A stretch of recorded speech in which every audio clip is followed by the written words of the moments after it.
Okay, before excuse me. Before we start, I'm just gonna do a quick mic test.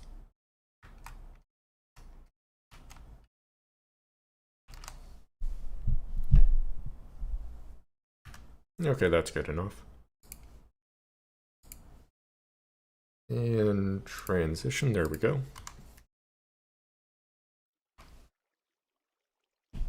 Okay, so as far as what we're gonna do today, probably just work on the base some more. I think I want to actually set up a storage system, if not just a temporary one up here. Oh, and we're down here now. Just so we can, like, finalize, like, the exterior of the base and whatnot.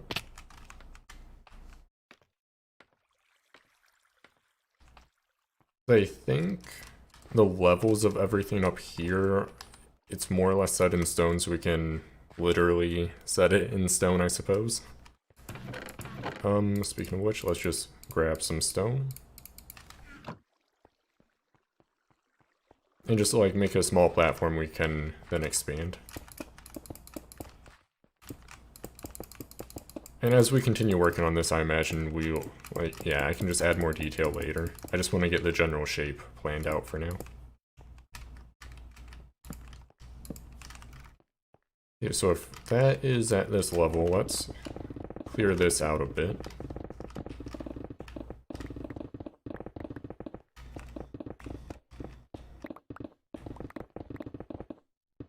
Actually, I have no idea how far back this way we can actually go.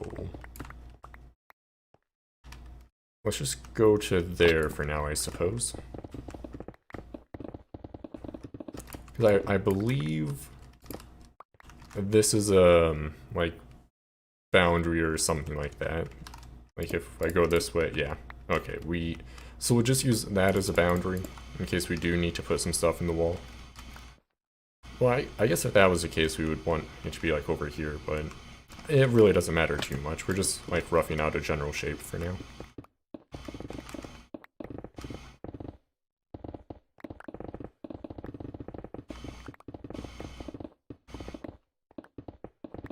And I suppose it would be a good idea to get a more exact boundary for how far, what would this be, east we can go? Because I know there is a cave that way. I'm just not sure how close it actually is. So let's just go on an adventure quickly. Okay, that's not doing us much good, because I imagine we're either above or below it.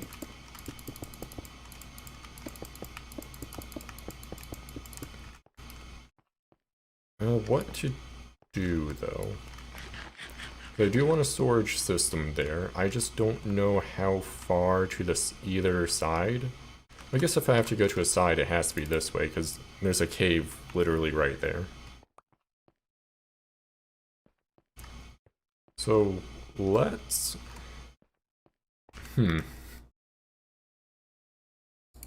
Decisions.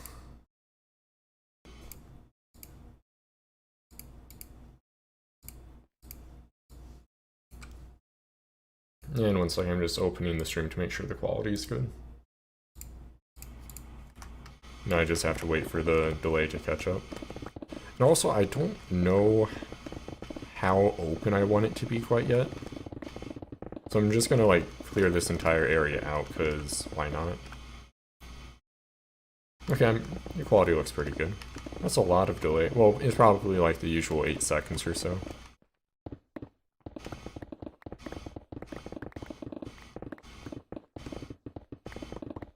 I'm also, like, moving the camera a lot more, like, jaggedly than usual, just because I'm trying to clear out an area fairly quickly. Okay, so I want those pillars to be on the edge of the cave wall, so let's just, like, fill this in for the time being, even though it might eventually change. And there's nothing saying that this can't then go back out a little bit, because there is another pillar right there. Actually, we have a bunch of stone lying here anyway. Let's just make those pillars more expanded.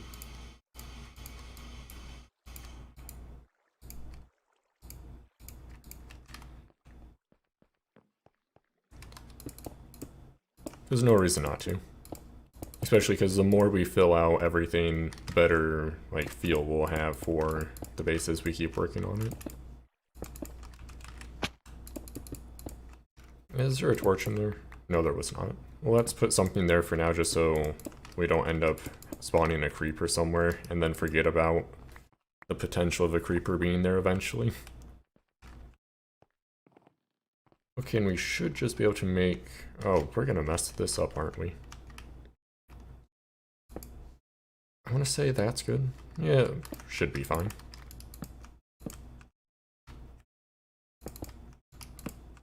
And make sure everything's lit up nice again.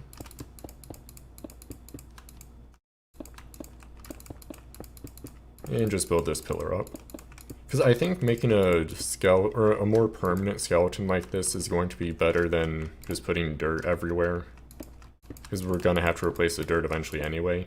And it's not even like taking stone bricks down takes any more time because we have insta-mining. And like, actual stone bricks will give you a better feel for the end product eventually, compared to just like a dirt pillar. Even though like without proper terraforming to like blend that into everything, it doesn't quite work, but it's definitely better than dirt. Oh, it's just completely filled up. Which it's not awful, but it could definitely be better. Let's just see if we can make a staircase back up this way, so we don't have to go back to the very front every time. Yeah, that should do for now.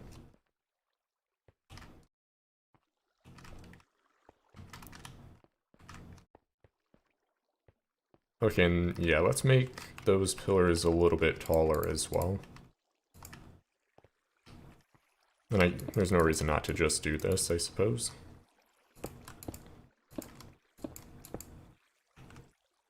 Oh, okay, the smoke effect right there was because we have the data pack to leave a smoke trail if you hold down shift while flying.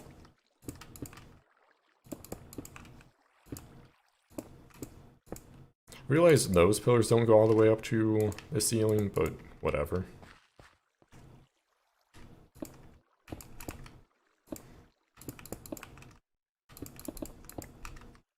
Does not matter too much. Especially because we can just run over there and do the same now. Should probably have some scaffolding. Actually, let's just run all the way back here, see what it looks like for now. You can't really see it because of all the dirt. So I guess let's jump down here. How long do the smoke trails last? A while, but not like unnecessarily long, which is good. And then like once let's actually, oh, we're down here now. I don't want it to be a flat wall or anything like that. So we could probably, like, just something rough to, like, fill in that area. And I do feel like a balcony or some other type of opening would be a good thing to have. Just to kind of fill in the area more. Like, if we do have... No, yeah, let's just keep marking stuff out. This would actually be a better one to use dirt for because I think I want it to end up being a tree instead of another stone pillar in the center, just to keep it more, I guess, varied overall. So let's drop off some of this and look for some dirt. There we go.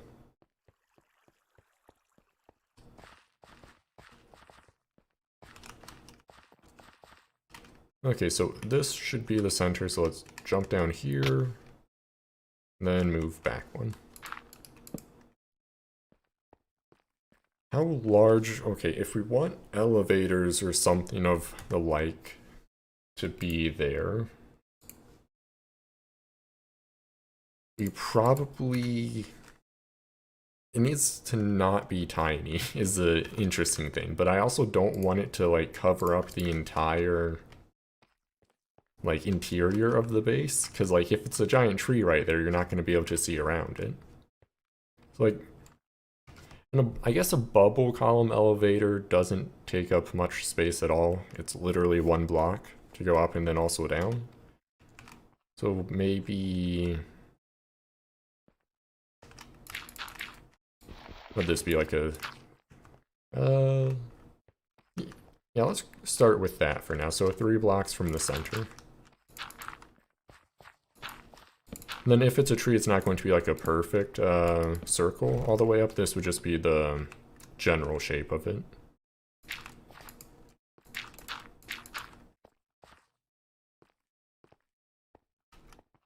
And I suppose we would...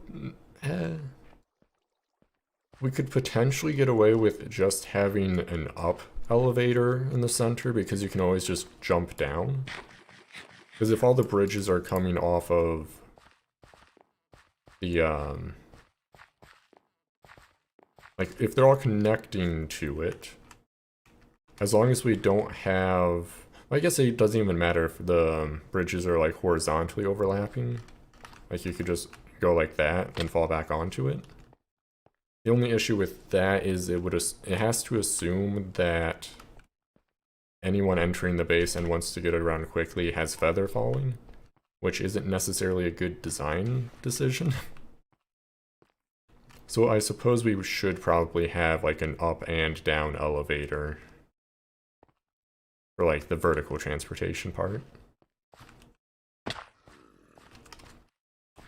And I messed it up.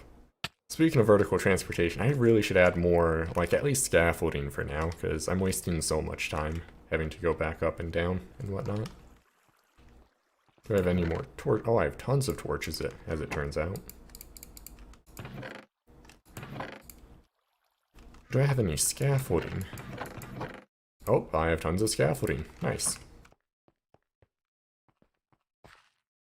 Okay, so for now, let's just add some scaffolding to where I would probably end up wanting to go up fairly often, like right there. Went up a few too many blocks, but good enough. I almost just ran back to that scaffolding to go up. Like, what am I doing? Okay, so I think this is where I want the storage room to be.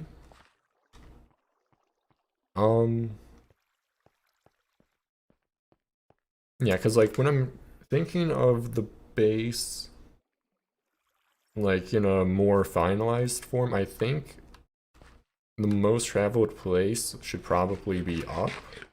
Because in general, it's going to be easier to go down. Because I have Elytra, so I run up here, grab whatever I want, then jump off the balcony, and then I can just fly or glide down to wherever else in the base I want to go. Compared to if I had the storage room lower to get back up, I would either have to use an elevator or use like a firework rocket to move upwards, versus if I just go up a staircase, grab whatever I want, then glide down to wherever else I'm going. Because I don't think I can reasonably have this part of the base go too much higher up, because it does... Actually, I just realized, does this... Okay, no, this is the one that goes here. So if I want to go up more, I have to go more, I think, west. Yeah. Then I think this actually just connects to the ocean, is what the other water column led to. Granted, we do still have a... well... Oh, actually, no, that's literally right there. So I would say we probably have like 5 to 10-ish more blocks up from here to be safe, if we slant it more that way. Like, we could raise the center part a bit more, but not much else other than that. Other than if we just go west more. So I'm gonna just check my mic quality again. Okay, yeah, that's good. Okay.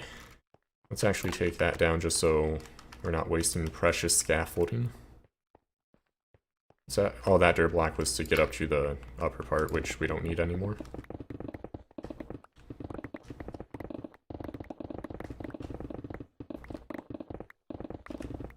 So let's just clear this area out, then we'll make a rough outline for, I guess, like the interior part here, so we'd have a pillar there, or more pillar there, rather. And how much room do we have? Actually, not much at all, really. So probably just smooth this out to transition into the room better, but that's pretty much all we have as far as room there goes.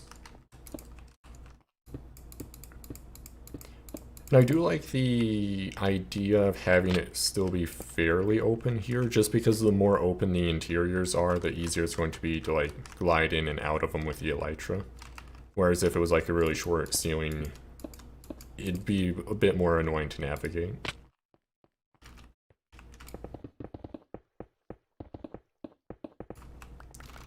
Okay, so with the pillar there,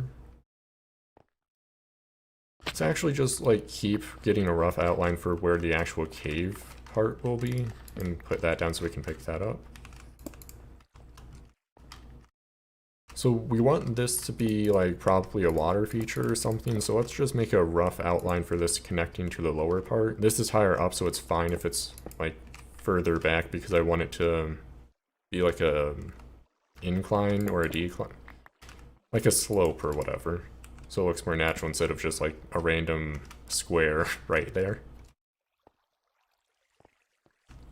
I mean, that's fine because it's just a rough outline, and as soon as we start adding more blocks vertically, the shape's going to change quite a bit from just that. Oh wait, we can't really move that down much. Nah, we should be fine. I don't think the ceiling part we're concerned about hitting for the cave below here is... I think it's like around here, give or take. Yeah, so it curves back that way, so we should be fine. To like carve... Well, I guess I could carve some of this down and just see if we run into the issue and then build around it if we do.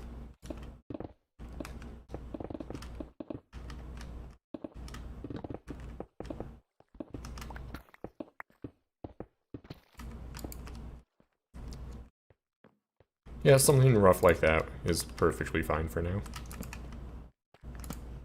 Because the other thing is, like, I'm going to be bringing this lower part down even more, so we probably don't want to stick to a given slope too much yet.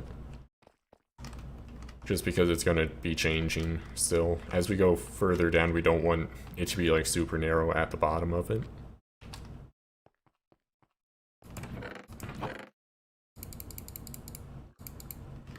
Okay.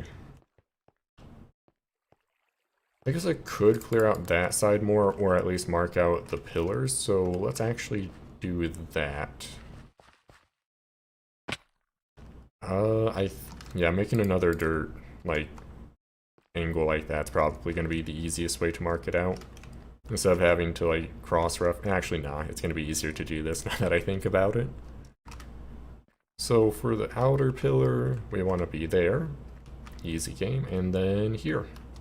And then pillar goes like that. And then for this one, we want to be there. Here, I think? Yeah. And then here. So that looks good. And then it's 3 diagonal from that. So 1, 2, 3.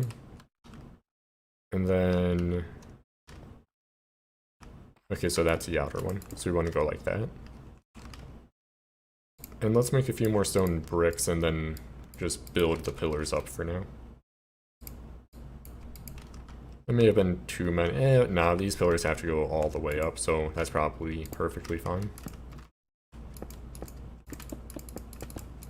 Nope. I need to be careful about spamming spacebar whenever I have Elytra on, because I'm just going to glide right off the pillar if I click spacebar at the wrong time.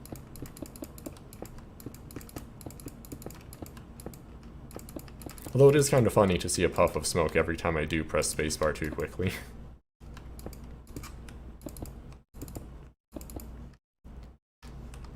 I did not clear that out very well. Whatever. It really doesn't matter too much, I suppose. And we'll just make this go all the way up to the ceiling so we don't have to worry about lighting it up.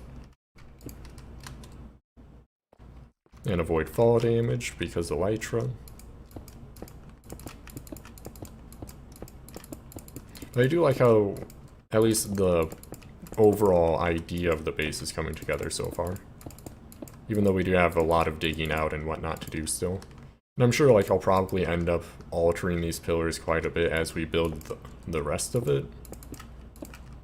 Just because I feel like I almost will have to just to make sure it blends into both the top and the bottom correctly. But stone is really cheap, especially after clearing out this entire area, that using it as like outlining block or just planning block isn't a huge issue. Did I put a torch down there? Okay, I did. And another block there, and there we go. And we'll do one more of those, and then we'll go back up, and there's a bat right there. Interesting. Actually, I don't know how I want all this to merge together. I feel like it would be a good idea to have multiple layers in each set of pillars. It's like a archway there, archways up here. Don't know about this one, because I feel like it would be a bit of a waste to just have a lower entrance to it. But I think that's going to be one of the things where we just kind of have to keep building and then see how it looks when we get there. Because I don't want to commit to having too many bridges to where it's going to be too cluttered and it defeats the purpose of being able to like throw an ender pearl wherever you want to go in the base. But at the same time, if there's only like 2 bridges going to each, or like 1 bridge going to each part of the area, or like part of the base, it's going to be really annoying to navigate without like flying or ender pearls. So it's going to be an interesting balance to figure out how much of everything to have.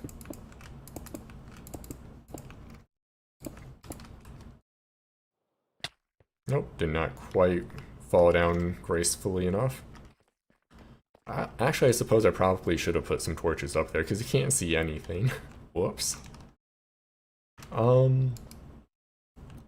I guess it's not a huge issue. We can always just throw down some scaffolding. Yeah, that's probably good enough for now. Because again, I don't know where the actual platform is going to be yet. So we just kind of have to go with what we have for now.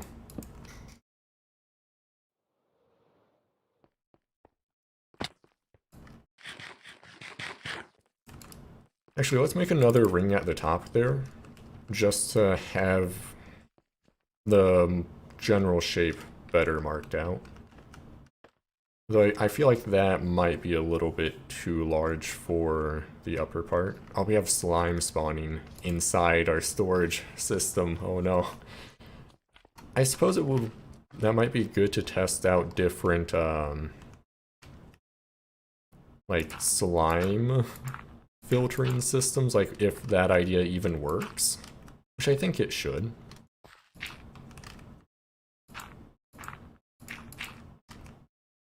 I don't see why it wouldn't anyway.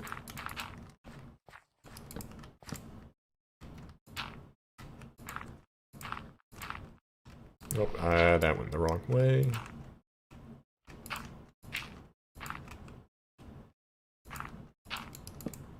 Actually, let's just keep going with it for now. Then we can always make changes later.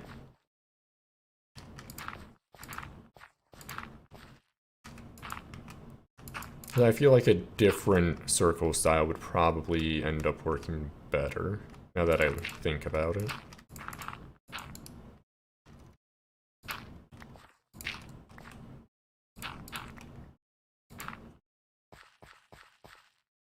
Okay.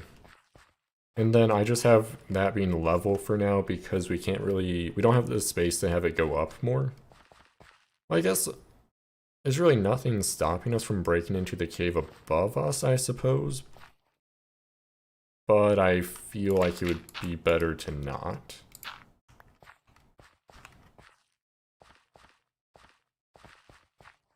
Because I suppose it does feel a little bit odd to have it just be level there when everything else is going to be angled. How many more blocks up is that? Because we definitely would be breaking into the upper cave if we were to go up. And I don't.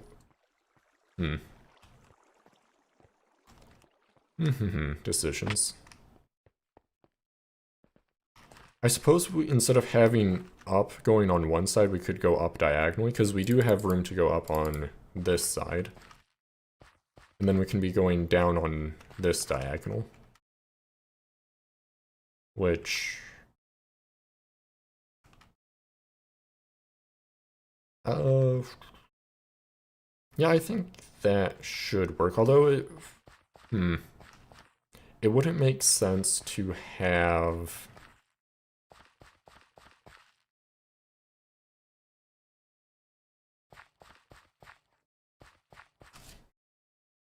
I'm just thinking for a second. We could also avoid having 4 connections on each level it does connect to the tree and just have it go here and don't have this one. So just go straight diagonally like that. Which I think may be the way to do it. That kind of solves 2 problems at the same time. But then the issue is, what would this one do? Because do we want that to go down again? Yeah, let's just back up to over here.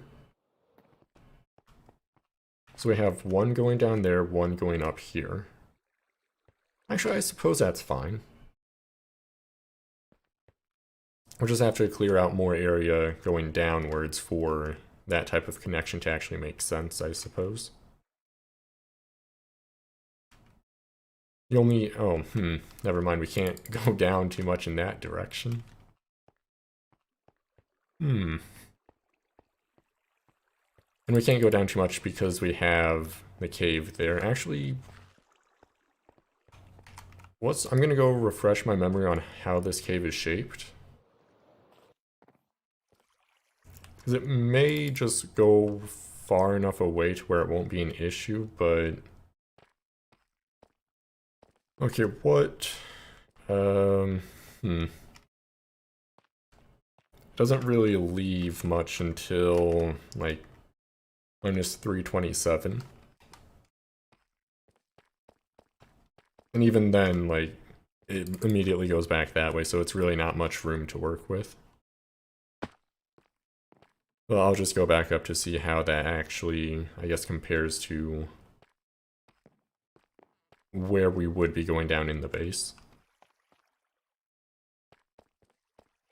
Because another thing to consider is we could just be going below it, to where it's not too much of an issue. So it's minus 327. Oh, I don't think we're... yeah, we'd be going diagonal before that even. So we can't go down in this direction either. So... you know, this would have been a good thing to, like, flesh out beforehand, but here we are.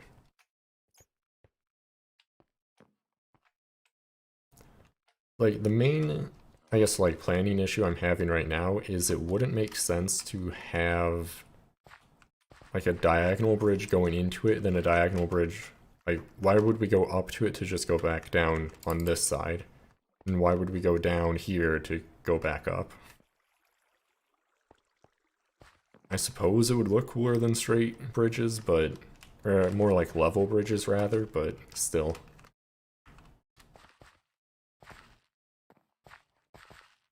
Like, why would you go up here to go down there? At least for this one, I think we're good having it go just up.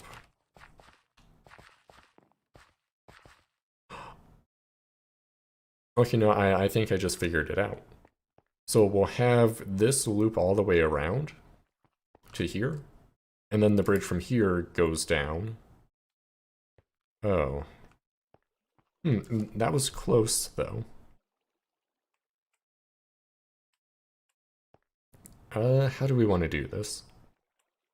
I think the way to do it is have it kind of be like a spiral staircase if you loop around this side, so we just have to plan it out in a way to where the sides don't interfere with each other. So kind of like a double helix, I suppose. Okay, so we go up, how many blocks? So 1, 2, 3, 4 per level. So that's 8 blocks. Well, I guess we can get a good visual representation of it over there. So that's how much we would get going from one side to the other, more or less. Where we start from one diagonal and go to the other diagonal. So we wouldn't have, I'm just going to remove that now so like the visual isn't there.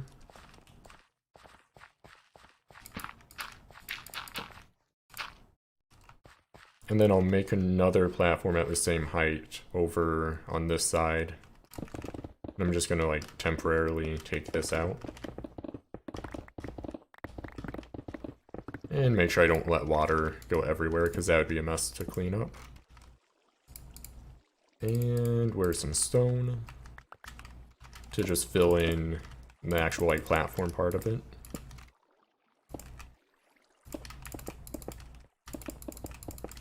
Oh, I just realized I'm not like locally recording anything during this, but with YouTube I can probably get away with actually just using the VOD footage because it is in much higher quality, especially at 1440p. Because actually, I suppose I may as well upload to 1440p now. Really, no reason not to, because it also just increases the available like bit rate for the other quality options. I need to, oh, you know what, yeah, let's just fill that in for now, even though it's not quite enough of a pillar to matter. But it will just help like getting an idea for where everything has to be.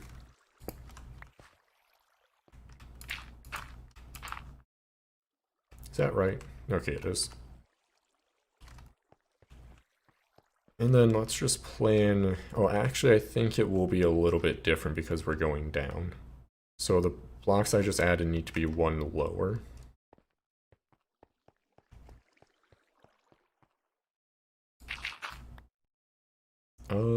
So they should be like here, give or take.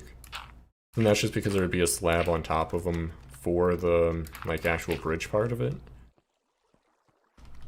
How am I gonna actually, I think the best way to do this will just be scaffolding. Just grabbing all the dirt because it's a very valuable resource down here. Actually, I think I have a good amount of dirt now. Just more so before. Actually, now that I think about this, don't I need... So it's a slab, solid block, then I go down again. Then it's 2 blocks at that level. Let's get rid of the axis block so we can actually see where we are a little bit better.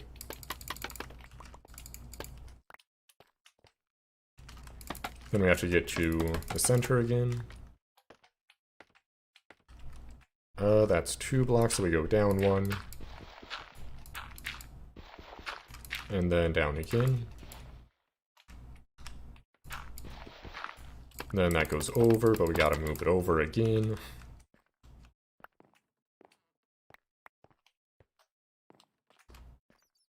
I just realized stuff can probably spawn on that. I mean, we can fix that easily enough later. Not too much of an issue. Oh, and I have Elytron, so I just jumped right off. Nice.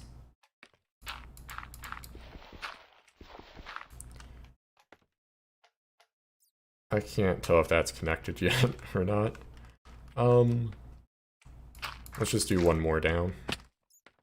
Wait, slimes can go up scaffolding? Interesting. Actually, I think we're good to just go back up there, light it up, and then make another ring. And did I get that correct? Oh, nope, I messed up literally the very first one. Impressive. So that's a slab, so solid block there. Then we do sets of 2 from there. Oh my.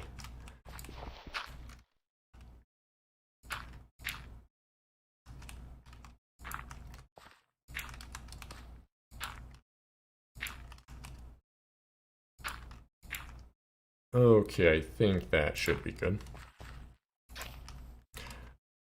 Wait, you can make a dirt block a path block now directly? Nice. Not that I really ever use path blocks, but good to know, I suppose.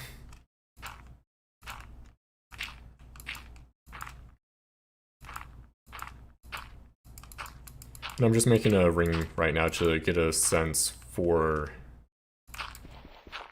how large the center, like, tower, tree, whatever it ends up being actually will be. Granted, there's a good chance that I'm just gonna mess up the... Where did I mess it up so badly? Oh, I just didn't go one more block on this side. Okay, not too bad, all things considered.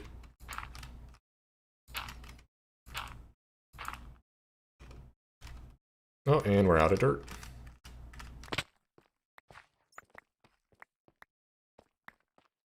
Oh, we need to put torches up there. Don't want to get creeper bombed.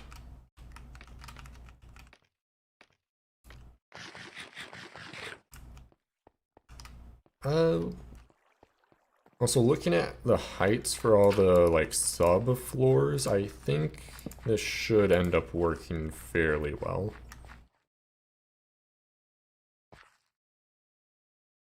And even though this connection right here is going to be a little bit awkward because we go... Oh, actually, does it connect like that properly? Uh-oh. It may. I'm gonna go grab more dirt and make sure it actually does, because I don't remember if that distance is the same as that distance, because if it's not, it could be a little bit odd trying to blend them together. We shall soon see, though. Actually, just let's grab a ton of dirt. No reason to not. Okay, so from here we can immediately start there. So we have a slab here, so we go up a block. That, up, another one. Up. Oh no. Well, that is a slight issue, because we only do 1, 2, 3. I guess we do 4 here still, but it's... We do 1, 2, 3, 4. 1, 2... Well, it's like... It's not full ones, though, which is the awkward part. It's 1, 2, and we're down here now. I feel like it should be closer than entire one off, though, to be fair. I suppose we should double check that I did the one going down correctly again, because I did mess it up the first time. So for this one, going up, we want a slab, block, slab, block, slab, block.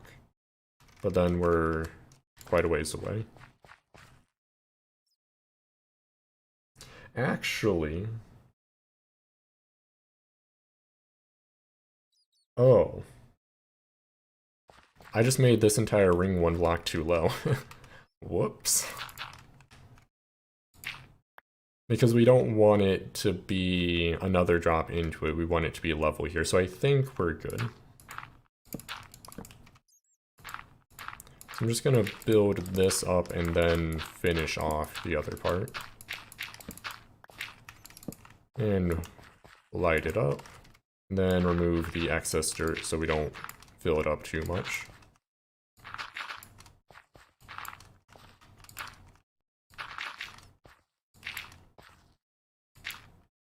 Even though it really does not matter what's... And we broke too much. Rip.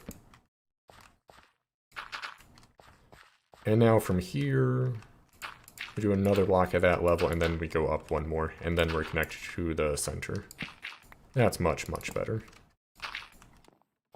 And then let's also just break the lower part, because we're not doing that anymore. Then pick up all of our precious dirt again.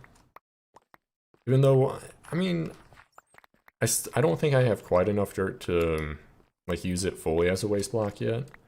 Because since I'm not going to the surface pretty much ever, the only dirt I pick up is from like dirt pockets like that. And I don't have any like proper farms set up yet, so that's gonna eat through the dirt supply I do have really quickly. It is a little bit odd that we're going down here to immediately go back up, but I don't... Okay, actually no, that is very odd now that I think about it, but...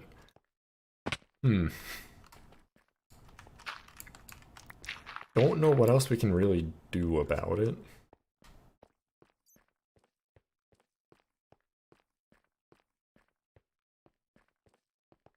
I feel like this would probably be one of the things where it's a lot easier to do if you just like sketch it out, but yeah, whatever. Actually not, it should be fine.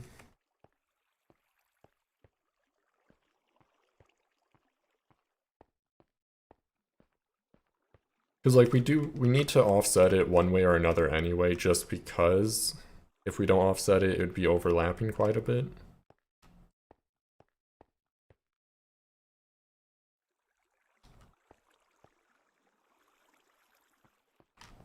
And I think the challenging part is just because we have like these layers connected. I guess they don't necessarily have to be, I just feel like it'd be unnecessarily complicated if they weren't. Because why would we have to run all the way over there to go back up there instead of just have a level connection like that?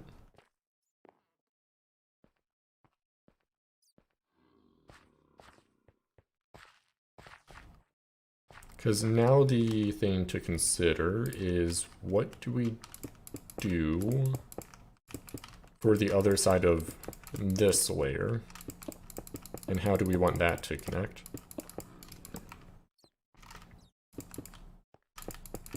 I'm just going to make like a one block level thing over to this one. Although I suppose this one it makes the most sense to not have it fully connected because of this cave opening. So it would probably make sense to have like a balcony on each side. Then again, there's no reason we don't have some type of like launcher-based horizontal transportation on this side to like clear that gap still.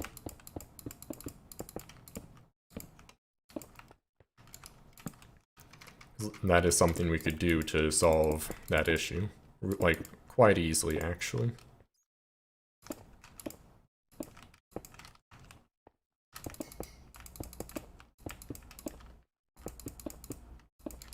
Okay, there we go. So for here, since we're already going down, what is...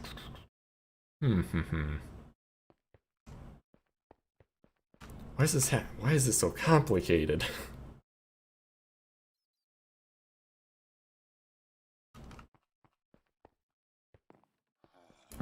I definitely feel like I probably should have like sketched this out like on paper or on a tablet or whatever first, just to make sure I don't have a bunch of repeated connections and all that type of thing.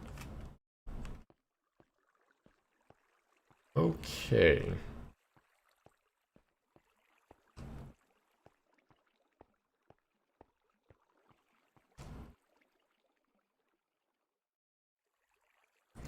I mean, from here, I would say the logical thing to do would have that go down.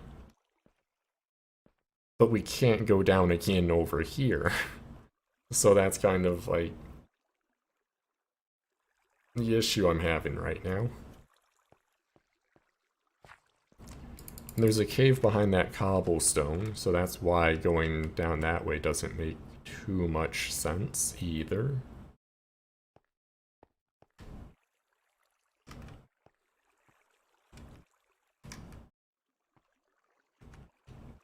Actually, can I like MS Paint this? Okay, let's pillar up a little bit back here. Just to get a more complete picture of everything.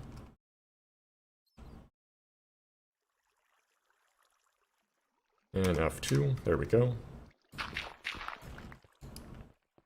Because our limitations right now are we can't go down below this, and we can't go up here. So this side's the complicated side for sure, because of all the like height constraints we have. So since we can't go down or up over here, it makes sense that we more or less just have the one, I guess, like axis point.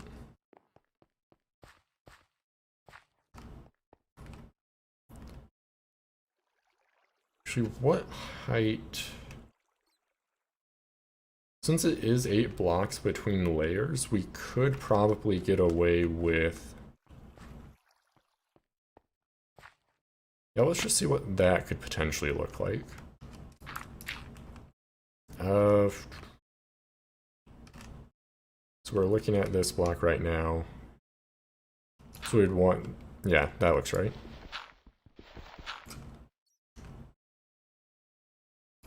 So the layer would be like this, give or take.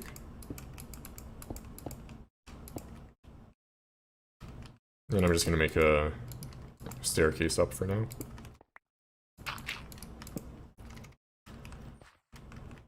So we're there, and then we want to go down diagonally, which means it starts out on that level because of slab. So it's slab, solid block, down, slab, solid block.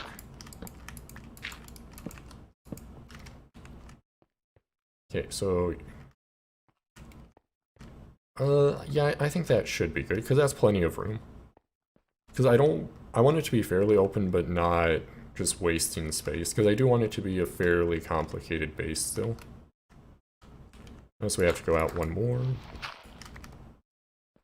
And then we go down. That's a slab, solid block. Oh, so many extra blocks we don't actually need. Then that should be connected to the center now. So from here, we have those 2 diagonal blocks, and then we'll just make another complete ring here because the one on the floor there is just temporary anyway. It was just wherever I had dug down to.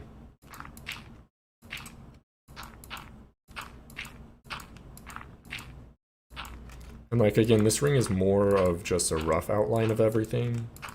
Since I think, is that right? It should be. Well, that anyway. Yeah, that looks right. And let's take out the extra blocks to just make it a little bit more, like, open still. And pick up the dirt, because we don't have much of it yet. Okay, now let's go back up to the entrance to just see how everything's connecting so far. Okay, so we have an up one there, a diagonal, or a downwards one on that diagonal. And we have plenty of room to keep going down on that side. We're like this side in general. We're just limited on space going down over here. But I think that should be good. Depending on how much we can clear that away, because that might be a little close to it, but we can actually go down in this direction, so we may as well. Well, I'm getting low on steak. Actually, I think I have a ton of it out here somewhere. Like in this chest? Yeah, okay. We are not low on steak. And then we can go up in this direction, so I think we're good to do that.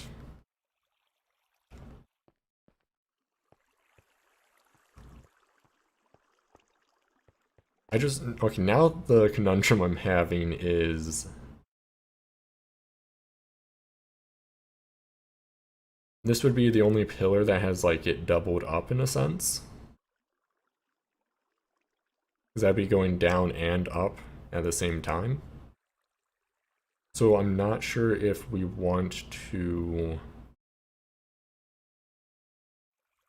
like split that up somehow.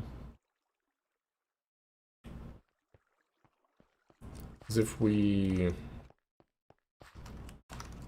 Okay, since it does go up and down, we can jump between those levels still, I think, because the bridges won't be too wide.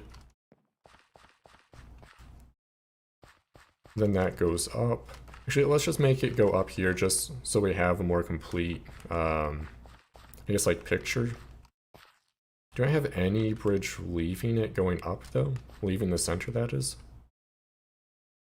Okay, yeah, so it is flat, solid, or that'd be slab, solid, slab. And put torches down before we forget.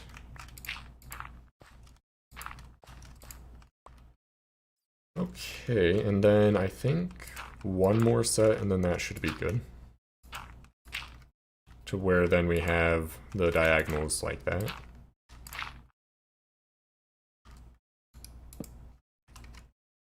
Then I'm just going to clear this out for now to get a better sense for, or just like get more area put up here.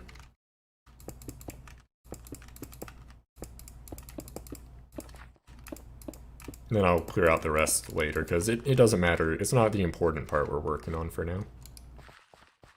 So then let's just go back to the start. So with that going up there, and then that going down, we're going to have to clear out more area going down. Because I do want this to go down quite a bit, so we have a good mixture of stone and then deep slate. I just don't know how much more down to go, per se.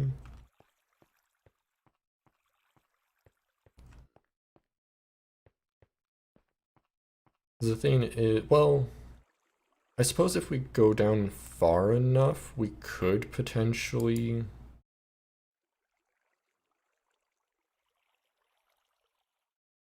go down that way more. And then we'll just be below the cave, which, I mean, that could potentially work. Let's just get like a rough coordinates for all that, though, because we go down 8 with each level, but we're skipping a floor. Like when we have two, actually no, that's 8, like that. Because the Y level of the cave in this direction is lower than we are already. So I don't think we could actually go down too much. Like, I don't think we could clear it by just going down. But we can go out this way and check quickly. Or at least, like, get the coordinates for everything again.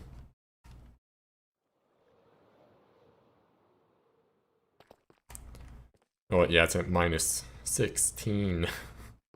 And it is, like, all the way back this way. So I think over here it actually goes down a bit more as well. There's a creeper right there, but we shouldn't aggro him. Yeah, that goes down even more. Not too much, though. So I think we should just, like, ride off going down or up on this side off, just because it'd be a bit of a headache to work around the caves in a way that actually lets us do that.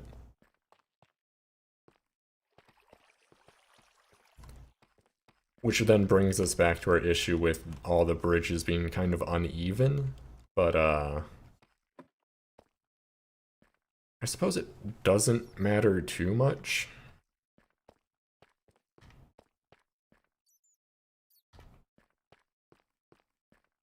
And I suppose having it be uneven is almost good for the project as a whole.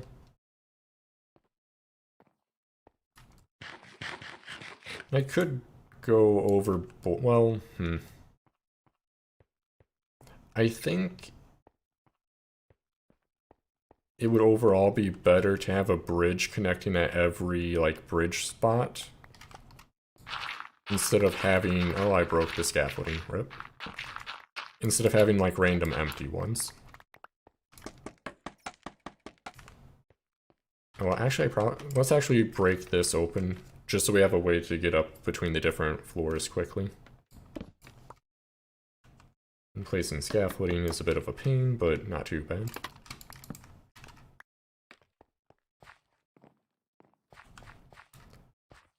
And let's take out that dirt because it's at, like, that's not a layer. Okay.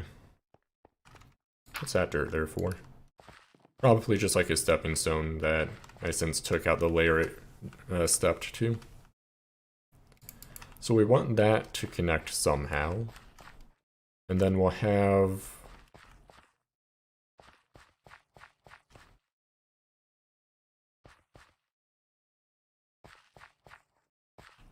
I'm just running around, because this is kind of odd now that I think about it. Because we only do like half a level at the start here, compared to like going to the center and all the way across. We have an offset from the left side and right side.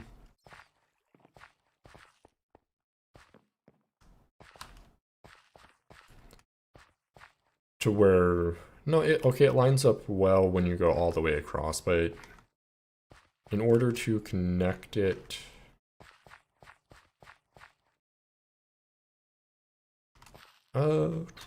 actually no, I think we're good, because that can go either up or down.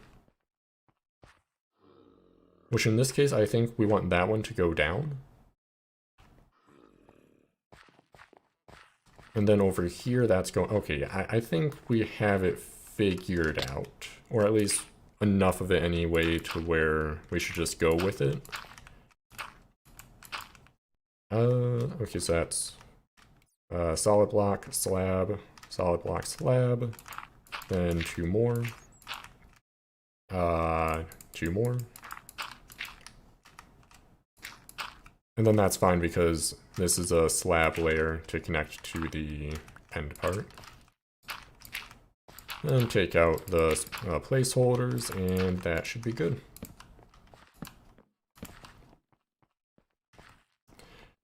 Don't know what I'm doing back this way yet, but I think a good place to start... Oh wait, no, we want this side to go down. That's right, because we can go down in this direction, so... Like, it wouldn't make sense to have that go down to then immediately go back up. So, yeah, let's take that down. And then we'll have this layer go up. Yeah, I think that should be good. So, with that layer going down... something doesn't look quite right with over here. Not too sure though. Okay, so it's slab. Okay, no, it's good.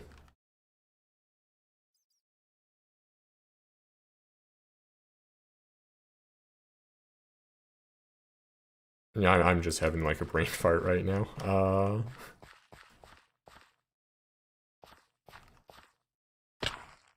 Okay, so when it's going down from it, it's just one connection and then immediately goes down. Okay.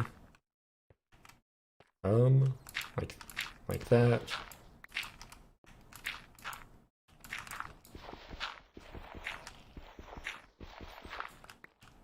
And then we drop down two more. Is that, I don't think that's quite right either. Oh, because I had already put that one there. Right?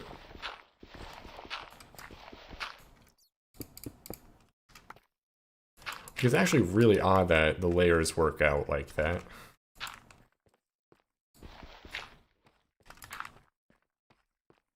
Not complaining though. Then we'll just remove this lower ring because it doesn't go to anything.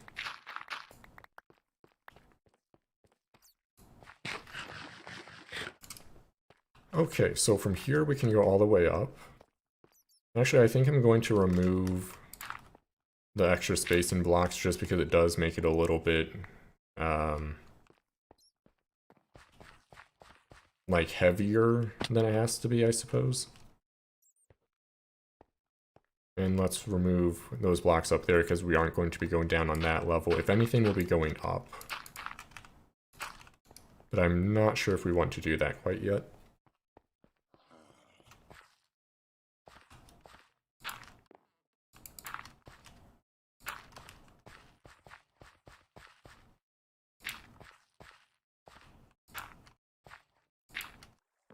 So I think there's a chance I messed up the spacing, but overall the same idea should work fine. Especially because slabs are a lot more forgiving to use than like staircases.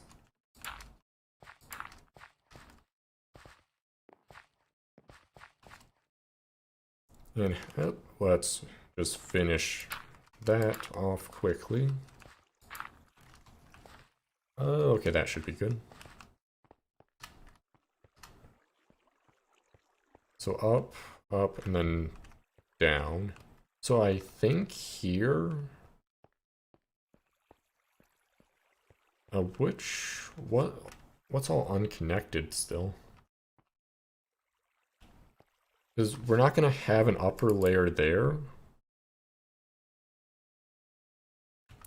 So I guess we have that layer and then an upper layer there. So that one would connect here, if anything. And then this one would have to connect to that one, if anything.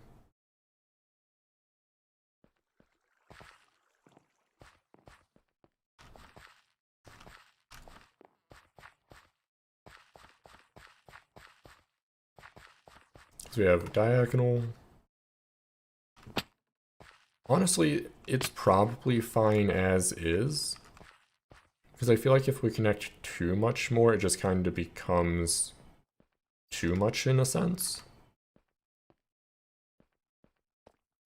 Like, again, why would that be connected at two places like that? And then similarly for up here, like why would we connect that as well? Let's go, actually, let's add some scaffolding here, just to have it.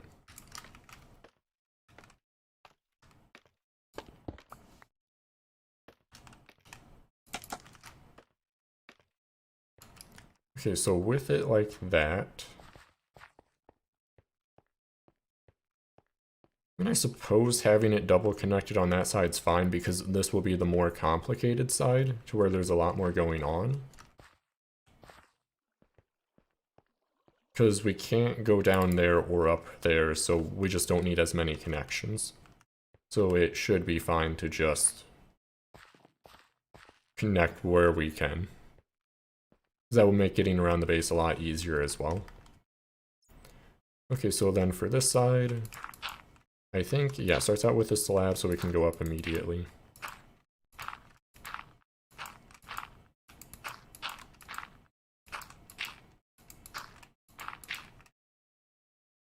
Is that right? It should be. I think anyway. If it's not, we'll find that out later and fix that problem when we come to it, but I think that should be good. Okay, so now let's go up here and make a layer going back to the other side. Oh, broke a little bit too much.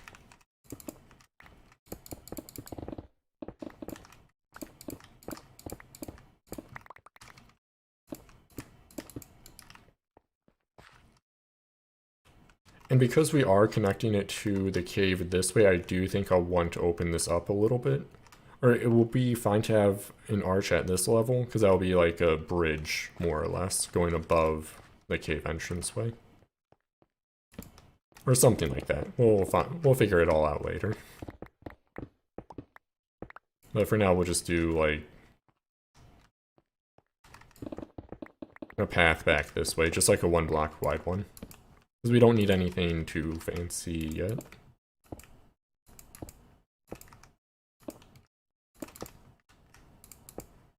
Now, I think having all the different,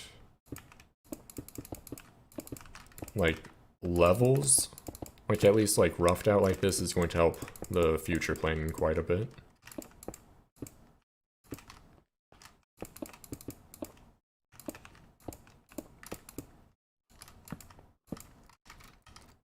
And let's just add scaffolding now. Oh, almost had it. And that should be good.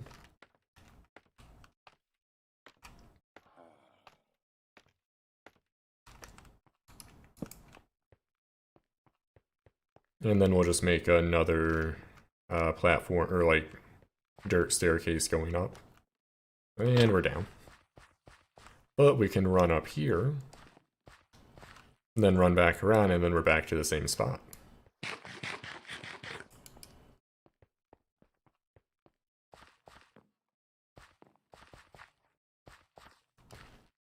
Okay, so for this one, it's that, 2 up. Oh, almost messed that one up.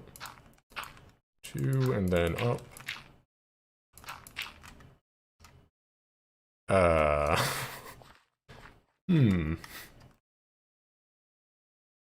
What did I do here?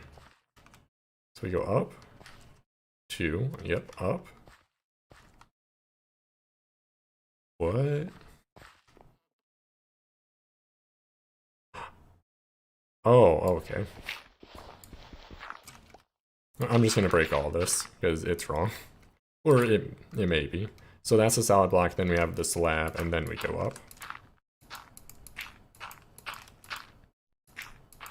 Or something like that. Yeah, okay, this is looking a lot better. Is it, though?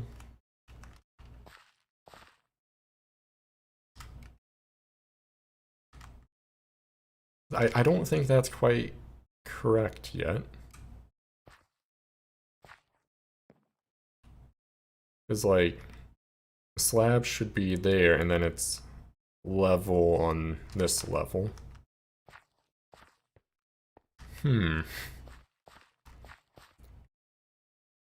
I have any other, like, upwards one? So down there, I mean, that's correct. To where it would be a slab on that level. Which I do the same thing, like starting it out anyway. Or do I? Okay, yeah. So I just didn't go up quite enough here. Oh, and we're down. So I just made the stone part 1 block too low, which isn't the worst thing to happen. Because compared to other mistakes, it's a quick fix, like, boom, fixed. Granted, we may have to take out the stone below it, but still not that bad of an issue to have.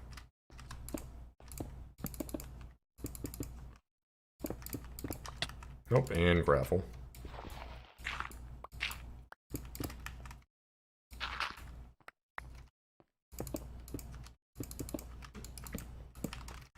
And it just bugs me that the scaffolding doesn't go all the way up, so let's just do that. I think I placed it.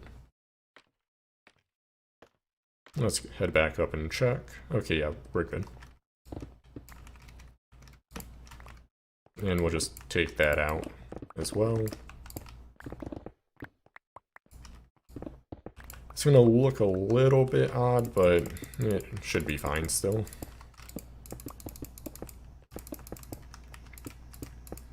Because we'll have to do like a lot of terraforming later anyway, that actually, for the sake of this being a much more visible platform, let's take out the like incorrect layer. Nope, and we took out too much, as we do. Okay, there we go.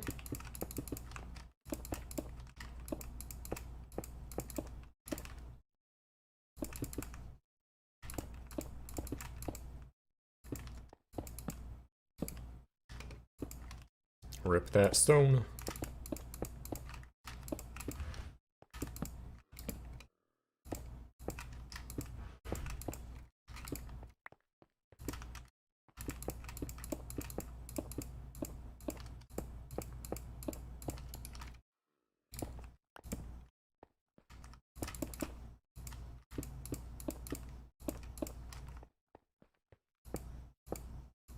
Okay, that's not quite right.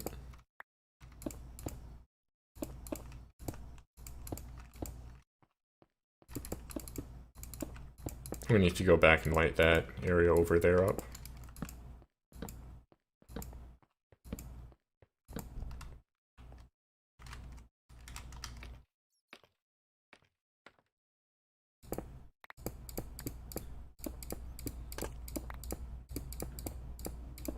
And I figured we may as well just do this now, just so it's not potentially confusing looking. And, oh, saved, or good enough anyway.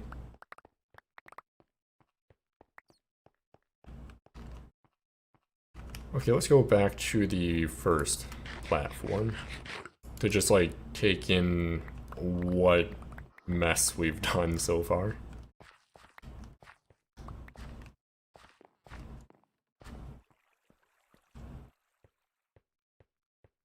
Okay, not bad, not bad. And now that I think about it, let's have one more bridge over here. Well, that was weird.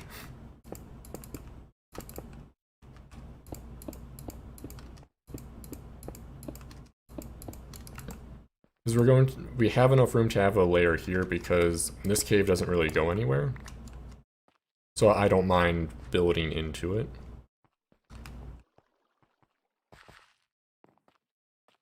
And actually, let's plug that back up so we don't have a creeper or whatever sneaking in.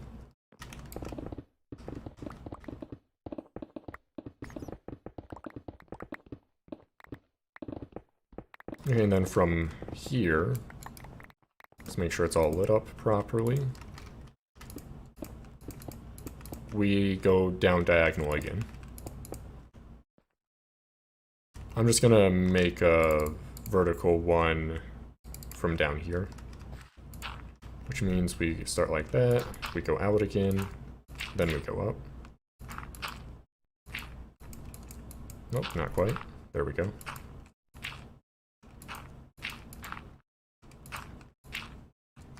And that should be good. Yeah, okay.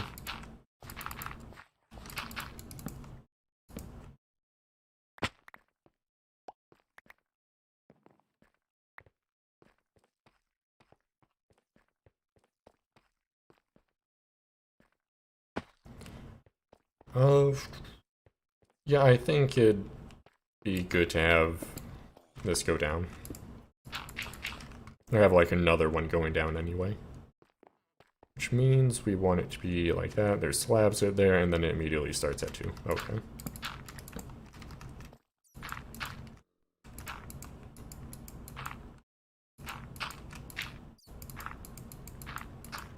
And there we go.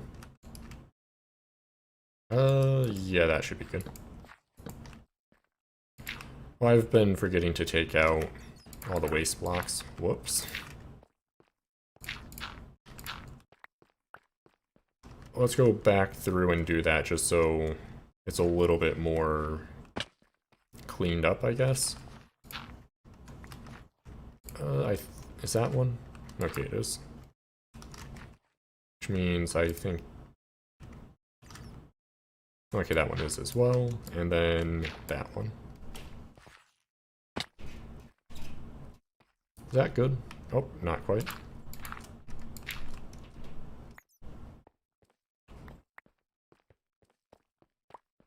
Okay, good progress.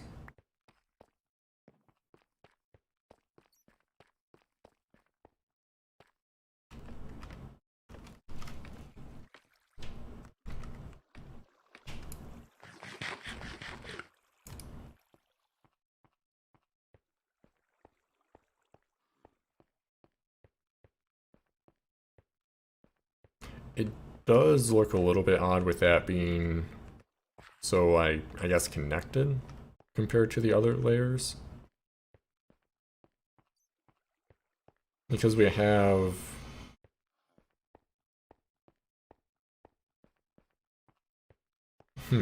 Actually, now that I look at it more, I think it would actually make more sense to have it just be like diagonal down, diagonal up,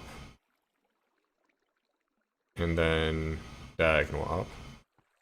Because with it so connected like this, it kind of just clutters everything, I would say.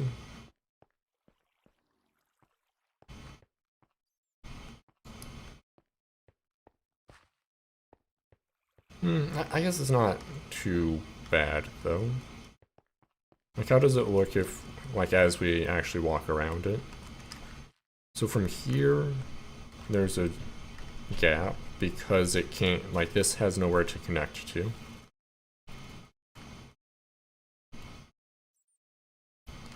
I feel like... What do I feel like? That is a good question.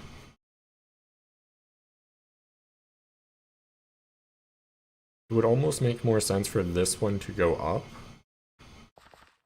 And which other one could we potentially change?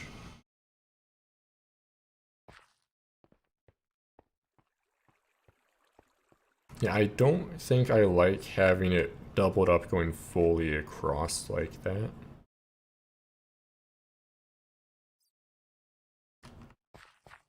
Or just like perfectly like parallel ones right on top of each other. So I think it would be better to, what would be better?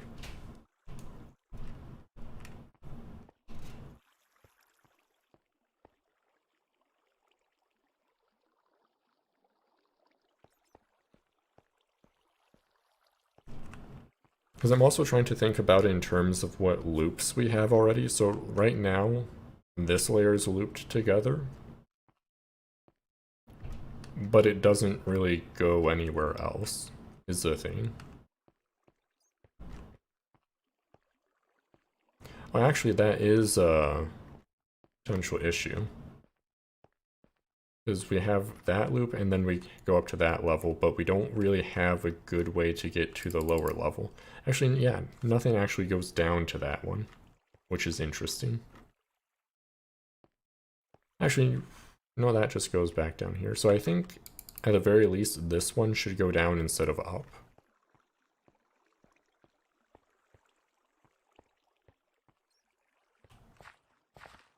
So then, if we go on this level, we get down to the other side. And then if we go down here, then we go down another layer. Okay, yeah. But then we don't have... But no, okay, we would still have that going down. Okay, yeah, I think that would be the better option. Which means we take out both of these. And then have that one go down.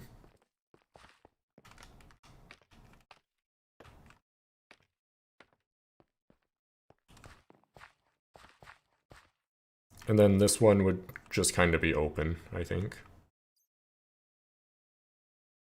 Yeah.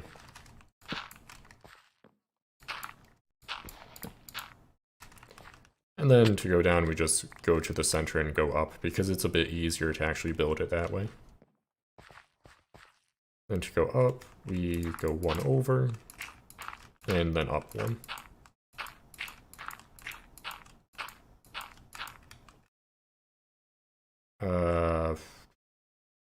That good?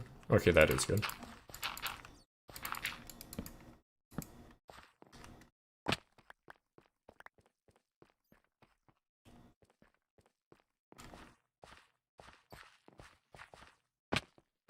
Okay, now let's go up to the front again. I still think it could potentially benefit from removing one bridge somewhere. Okay, so for this one,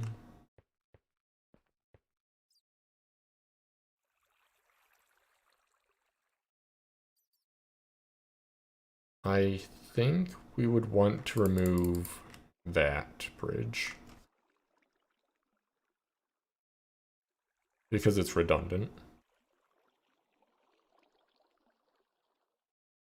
I think that could be another way to approach this. Remove redundant bridges to where it connects to the same level on the same side. Because it doesn't do anything for us. Do we have any others like that? Oh, literally the very top one. But now that could go down, which is... Let's go back to the front.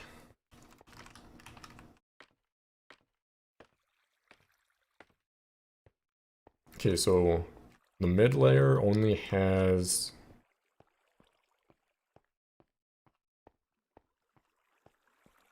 Okay, I'm just looking at how everything's connected. So from here we can get to mid. Okay, so let's do first, second, third, fourth. We can get to second and third immediately. Then if we go to second,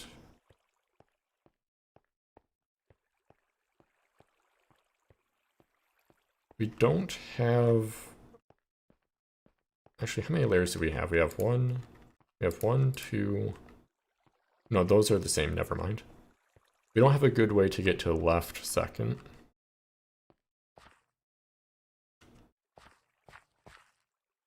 Like, our best way to left second is right second, and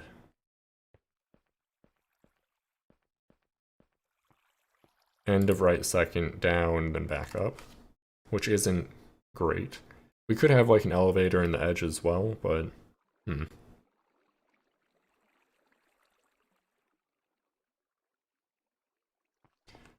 I think this may just end up being a... Like, I just need to like plan this out on paper to make sure I have like a optimal route planning. Because it's definitely not optimal right now, that's for sure. Which I do not like.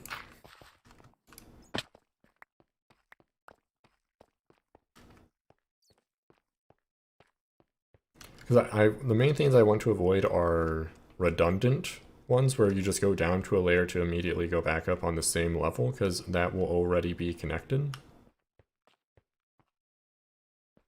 And then having to take a longabout route to get to a specific level.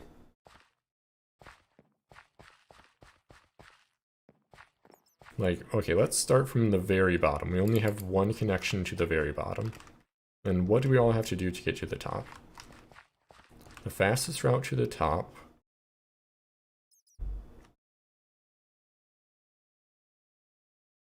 We could have this go down, I think. But let's just do what we have so far. We would have to run all the way over here. And then from here we can go up. Well, this is also very redundant. Why would we go down here to then just go right back up to the same level we can get to that way?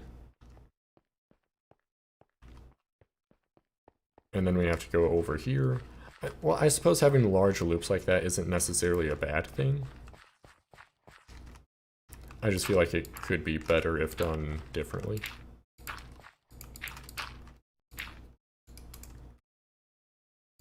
We're pretty much out of torches. That's not good.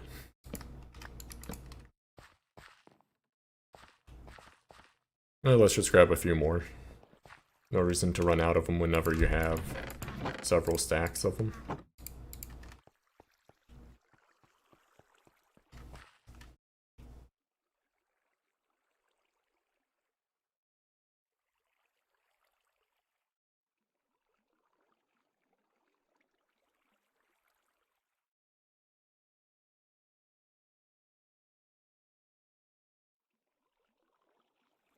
Yeah, I'm gonna plan this out later. Just because I think I'm at an impasse for now to where I'm not seeing an obvious way to make it better.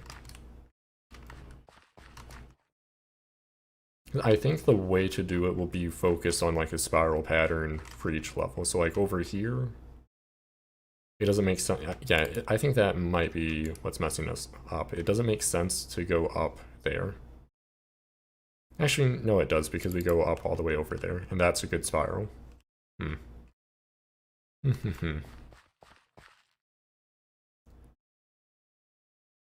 that's already going down. Oh, we're missing an entire... We didn't make another level. Okay, that's probably what's messing us up, honestly. We're like ignoring an entire sub-level. Which I think is like here. Yeah, okay.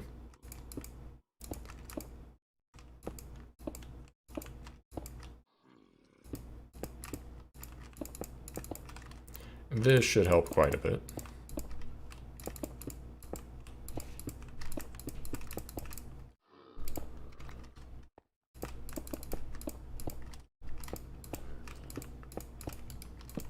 Oh, and let's go back up.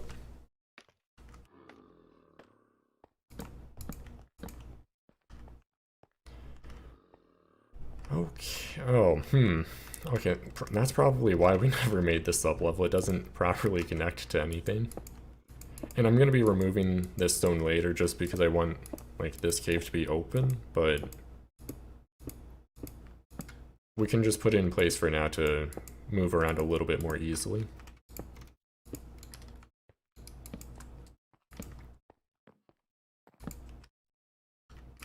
Although I suppose we don't really benefit from it too much once we have all the bridges and whatnot in. Which again, that's why it's temporary, of course.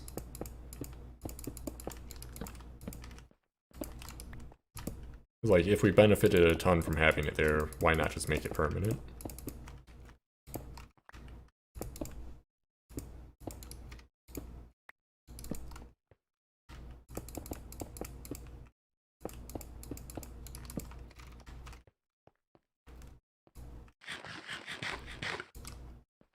Okay, what to do from here?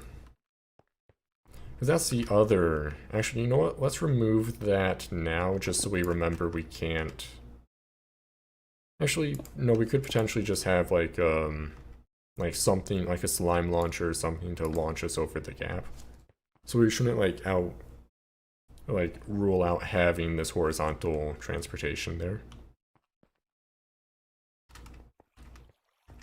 Okay, do I have 4 levels on each side? Well, I don't have the lowest level on this side because we can't have it, so I have 1, 2, 3. Then I have 4 on this side, so 1, 2, 3, 4.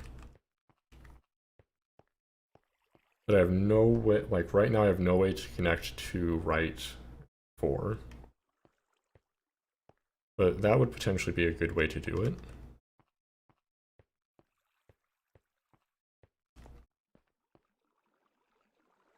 Actually, yeah, I'm gonna make like a web for this later and just like use a node-based system instead of trying to visually plan it out. To where I can just make a web and see the optimal ways to connect it to. Actually, no, I don't have a good way to do that now.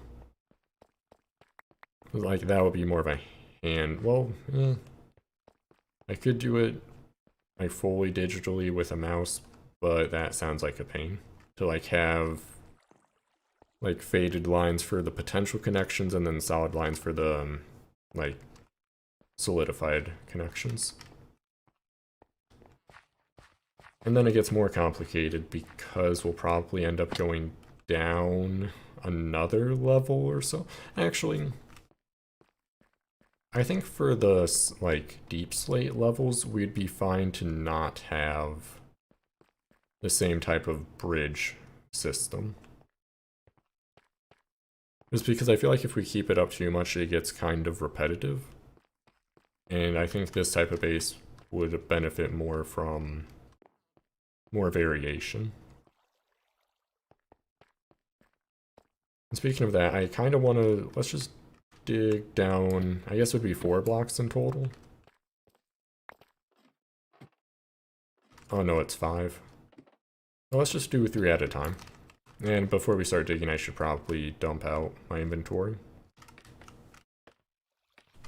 Because I want to at least have it be the same level as where I plan to enter on the lower level.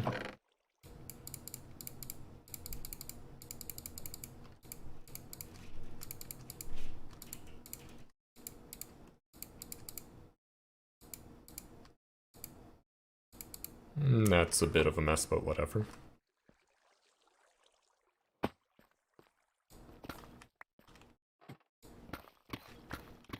Oh, I was going to do 3 at a time, that's right. Well, this is going to be a pain with all the deep slate, but whatever.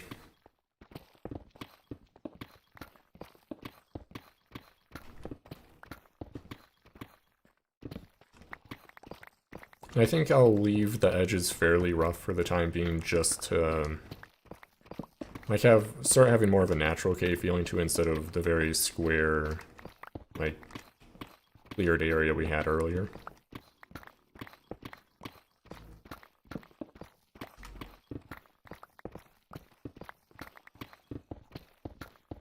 Actually, now that I think about it, it may make sense to have this be more lopsided in a way. Because one, we can't really go down much over here anyway, and that's going to be a lot of space to fill up otherwise.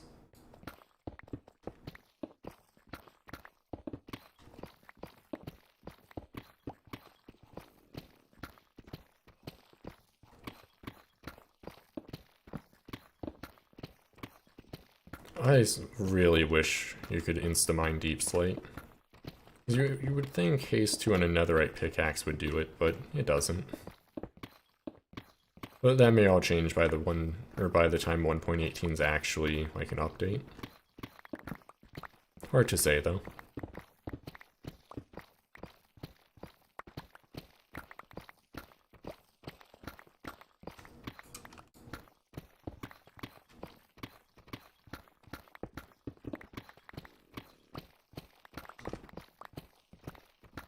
I should be drinking more water as well, now that I think about it.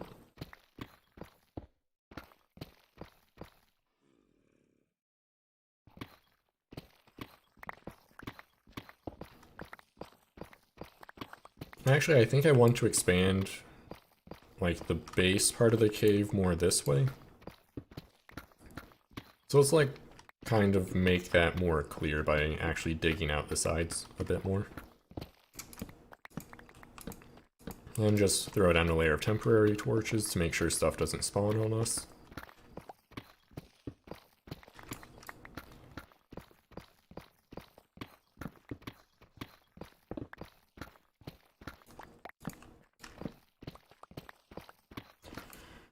Oh, then we'll have entire layers of Deep Slate to dig out. Oh no. This is bringing me back to like pre-enchant, pre-beacon days. Not great.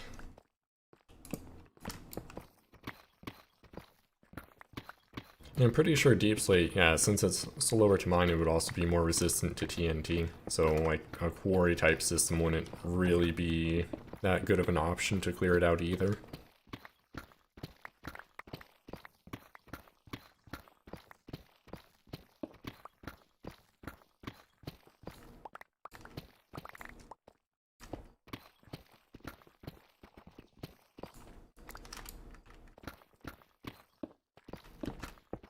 Oh, we've cleared such a small amount of area out. Oh no.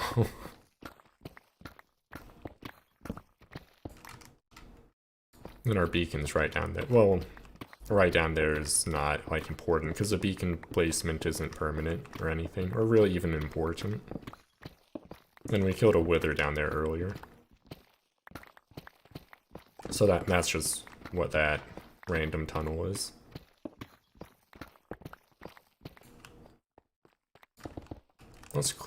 We'll level this out a little bit anyway. Actually, I think it could potentially be nice to have like a large water feature to kind of make use of the like uneven terrain.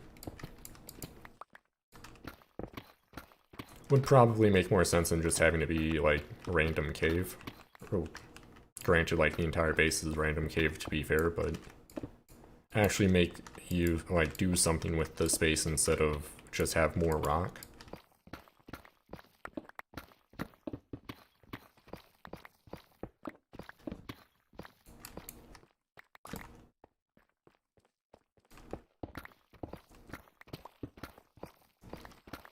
Oh, this is taking forever. Oh no.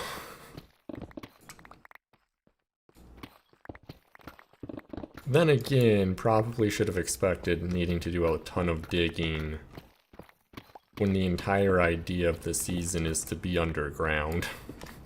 So, really shouldn't be too surprising that I'm digging a ton.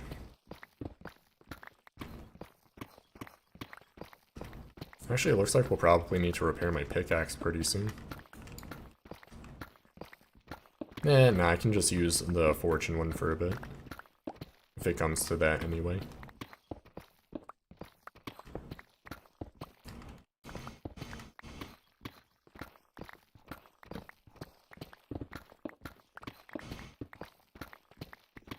Oh, this is taking so much longer.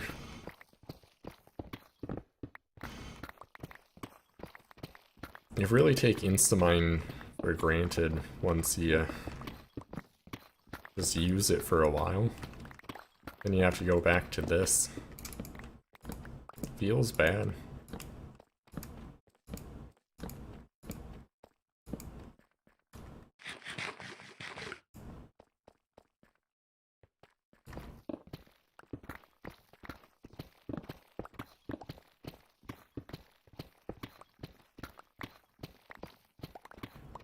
I don't even necessarily know.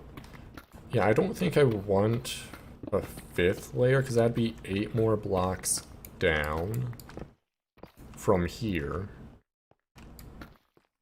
And that'd be fully in deep. Well, I think I'll have a 5th layer, but have it connect differently compared to just like these bridge type deal. Oh, you know what? That's if that's going to be a tree in the center, I should probably plan for it like connecting to the ground. You know what? That makes too much sense. Giant trees don't just float in the air. Crazy. So if that's going to be connected here, we should probably leave like space for like, oh, that's not quite enough. Yeah, like something like that, so it can actually like solidly connect to ground instead of just be floating. Can't believe I almost forgot about the giant tree that's literally the center of the base, but whatever. We caught it. Doesn't matter too much. And also, that's probably good to have it be even more asymmetric like that. Then we can dig this back another, like, 2 blocks or so. Or at least, like, where it's, like, kind of forced to go back a little bit.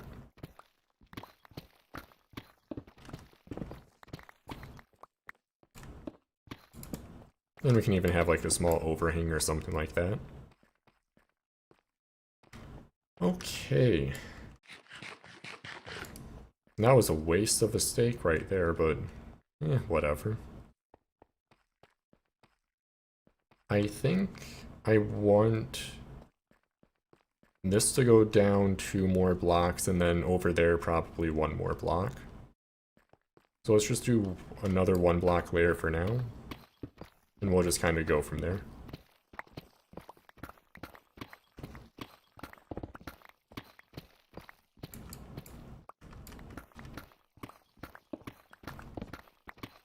I wonder if YouTube has a second... No, I don't think YouTube streaming has a second audio track like feature like Twitch does. 'Cause yeah, it's immediately saved to the VOD, so how would that work if the VOD is saved later? Actually, I suppose Twitch... No, it's definitely different because YouTube has like the DVR type feature. That is a nice feature on Twitch, because that means you can, well, still technically you can't play copyrighted stuff there, but because it's not saved to the VOD, the bot detection systems don't pick it up as well. Still probably not the best of ideas, but people do it anyway.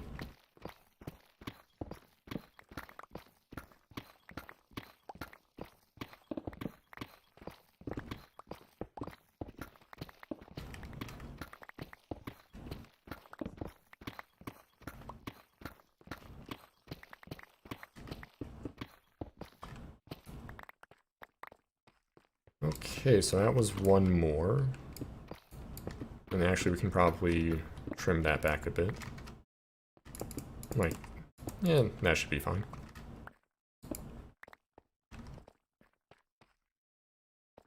And I think from like here or so we'll go down another one.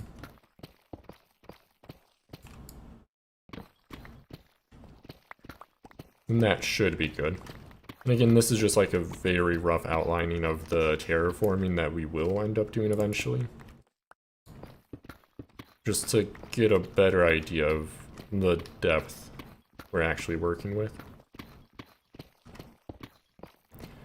I really probably should do this like off stream, off camera, etc. Just because I can't insta-mine the deep slate. There's really not a good way to quickly clear it out. Actually, I wonder if a gold efficiency 5 pickaxe would do it. Because I know gold is faster than diamond. I don't know how it compares to netherite, though. I feel like if it was an insta-mine, I probably would have seen something about that. And then again, I guess I really never looked specifically for insta-mining netherite. So it's hard to say. I feel like mining netherite so much slower than regular stone that it probably isn't. But probably, I mean, I may as well look into that later, just to be sure. Because even though it would be a pain to constantly repair gold pickaxes, we're gonna have so much deep slate we have to clear out, it'd probably be good to do in the long run, if it is insta-mine. That's the special condition. If it's not, it would not be worth the time to make them and then maintain them. Wait, what I just... Oh, deep slate lapis, okay.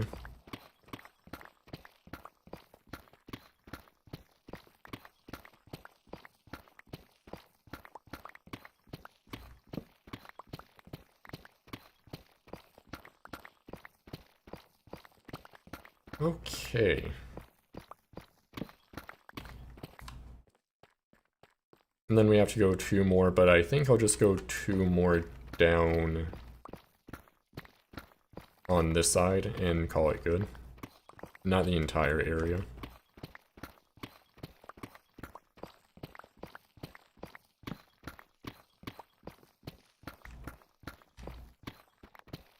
Because I don't know how all this is going to really connect quite yet.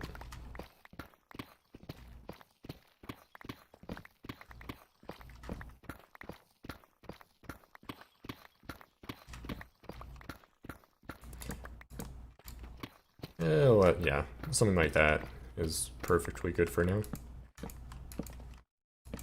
Light it up so we don't get a surprise creeper.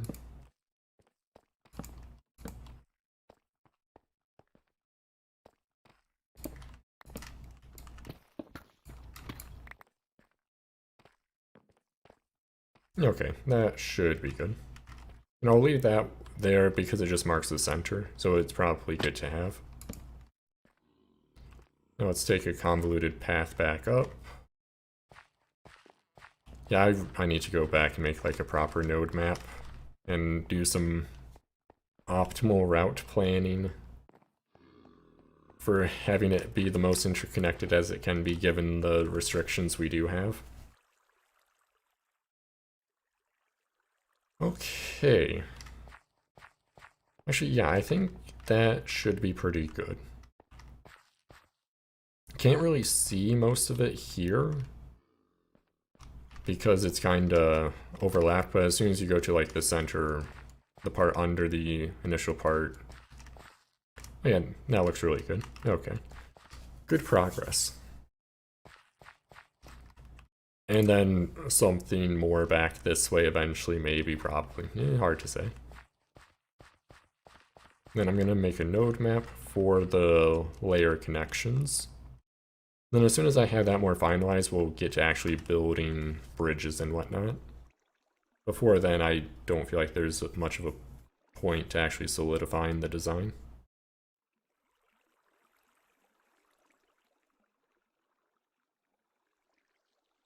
Okay. Just gonna check a few things quickly.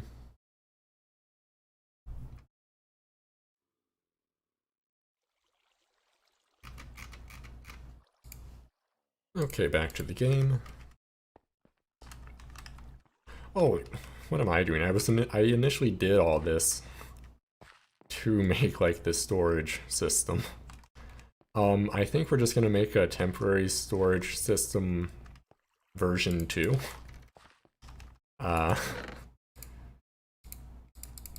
Because don't quite have enough done to like commit to a finalized one. So where's some wood? What's all over here? Oh, okay. Yeah, let's just throw our inventory into there for now.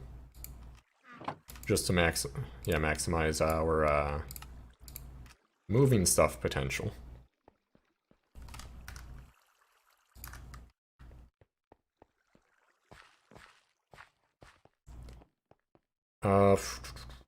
Let's just make a chain of, oh, not quite like that.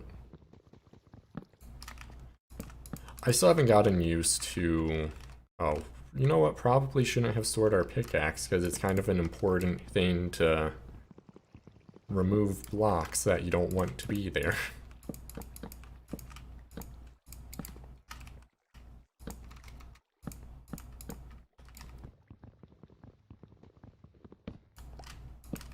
Because I think for now we'll just do a 3 high, just block of chests like this. Granted, we're only doing 2 for now because I didn't plan this out quite well enough, but we'll get there. That's so bad, but whatever. Good enough for now. Then actually, let's grab out our food and our axe. Actually, let's do the pickaxe as well, so we can actually clear out the upper part to have the full 3 layers all the way back.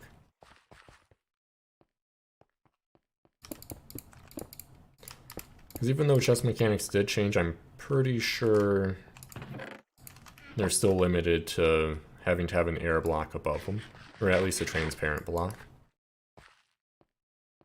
Let's put the pickaxe away. And we're gonna do, like, these chests first.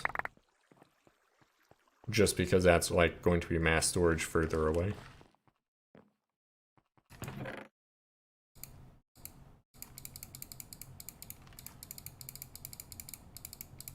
And then I'm just gonna get stuff over here and sort it later.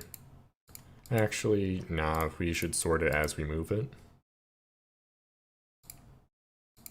So I'll put like ores and whatnot over here, but then raw materials in a different one.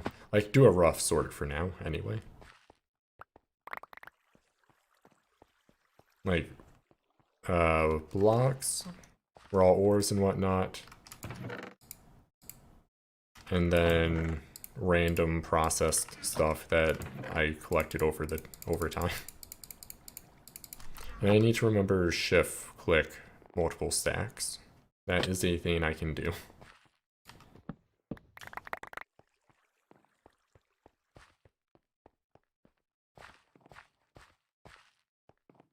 Not bad with the jumps, though.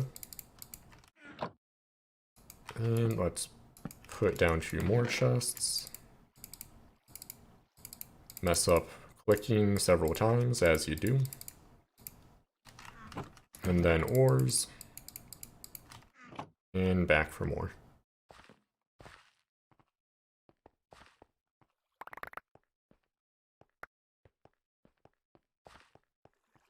There may be a better way. Well, yeah, we do have shulker boxes we could be using, but I don't feel like this is enough stuff to really need a shulker box for.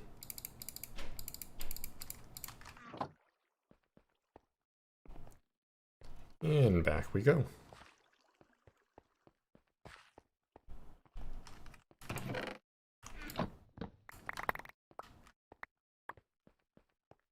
I think we did pick up a few more ores this time. Yeah, a few more is accurate, not too much.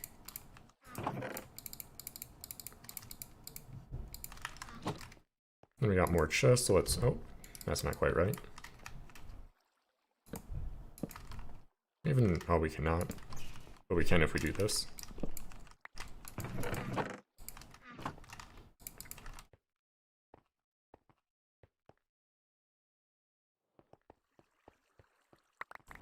Okay, this, I think I may end up just doing this off camera as well.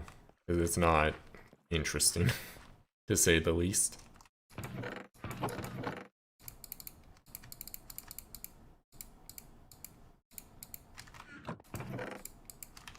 And especially because, like, if I spend a little bit more time, I can just sort it properly. I just don't really want to do that when it's kind of redundant to do. Well, not redundant, but it's more time consuming to do all that. So let's just grab our stuff out again and do something else for now.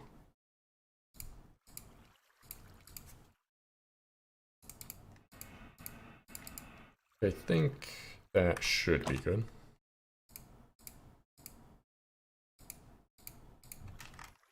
Then we'll just grab a stack of stone. Okay.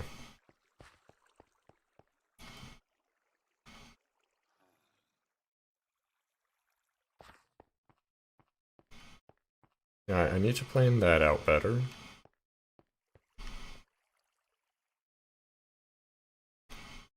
Yeah, I think it just kind of comes down to doing more... Is that a zombie? Yes, it is. Oh, he has an iron ingot on him, so he's not going to despawn. I'm going to run over to make sure he's not named, and then probably just kill him.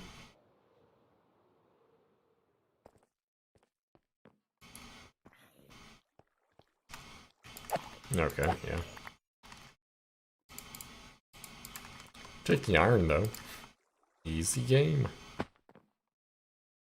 I guess I'll probably just do a sweep of the area to see if anyone's built anything since the last time I've been on, and then I'm kind of feeling like doing some PvP in Dark Souls 3, so we could probably do that. I'm also considering picking up a Naraka Blade Point. Just need to like set aside the time to actually properly learn the mechanics, because I don't like going into games blindly. Like I like to have a decent like understanding of the core mechanics before jumping into it. Okay, nothing new over here. It's so weird that you can just infinitely jump to keep flying like this. Definitely not intended, but I'm gonna make use of it. Actually, I feel like Dan might have done some stuff recently. Maybe, I'm not too sure.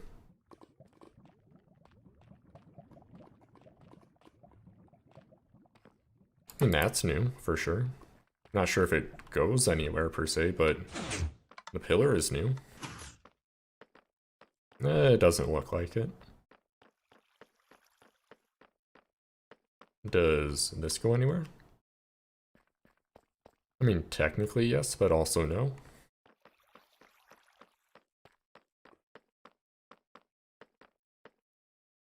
Oh, this is new, I believe. I suppose I haven't been down here in a while, so it could have been new at some point, but I'm just now seeing it. Or it could, yeah. Well, I didn't say that very properly, but good enough. So that was just kind of a loop, which I think what he's doing is just working with the cave as it is, which is interesting. A little bit different than what I'm doing, where I'm like building the base with the entrance part and like with the cave, like the main caves as a like boundary to work around, instead of like building the base directly into a cave. I think I saw that before, and then this just goes back up here. Okay.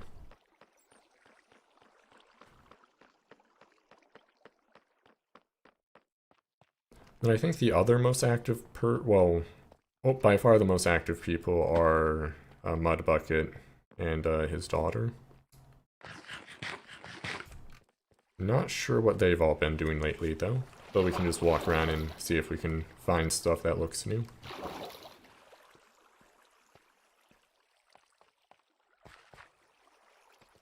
And like, I'm just running over to see if anyone's built over in this cave yet. Does not look like it. Or at least if they have, it's not immediately noticeable. I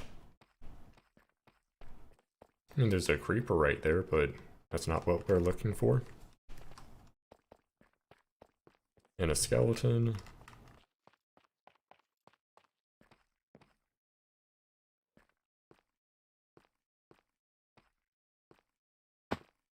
Yeah, I already saw, like, I think this is a mini house. Oh, it does go somewhere. Where does it go to, though?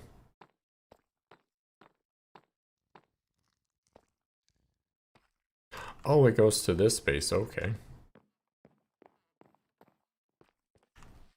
Other doors are gone.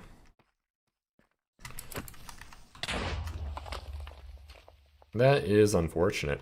Okay, so I need to find... Or I need to grow some mushrooms quickly. I think I just need one of these, some dirt or something, and bone meal. That is why you should run around with the sword out, to be fair.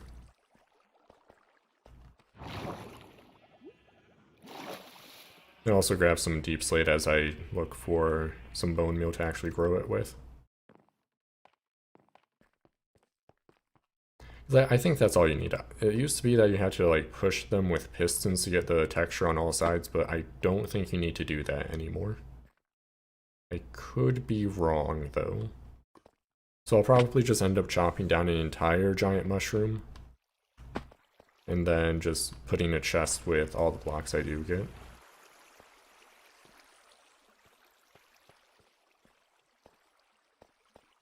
I think you can just grow it on that. I'm not too sure, like mycelium, maybe. No, that's not mycelium, that's a podzol.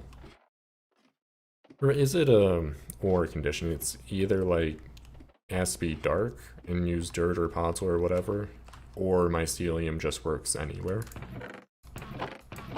I know I have some deep slate somewhere. Oh, there we go. And now we need bone meal.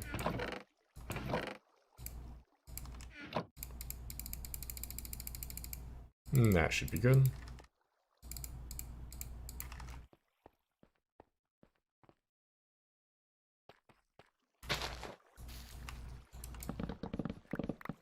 Okay, it does. It works a lot better now. There we go.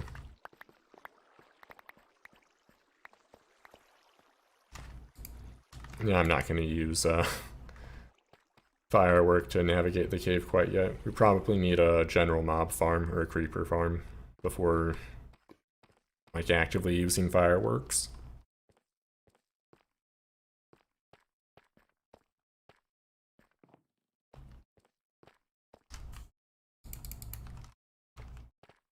Which, to be fair, someone may have already made a mob farm somewhere and I just don't know about it. But I feel like that would be the type of thing announced, because they would want to sell gunpowder once they have a surplus of it. Or generally, anyway. Because it can also be annoying to have to, like, maintain a farm like that. How is this even... I think it would just go down like that.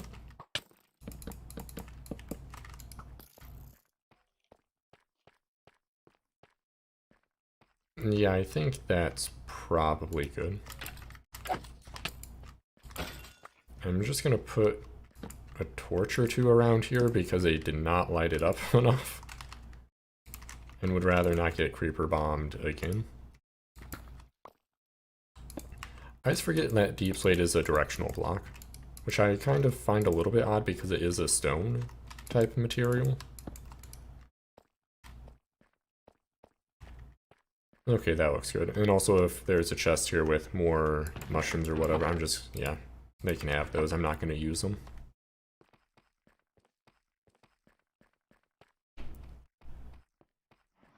Okay, then I think let's... Anything up here? You would think there would be because there's moss, but... Doesn't look like it. Where does this go?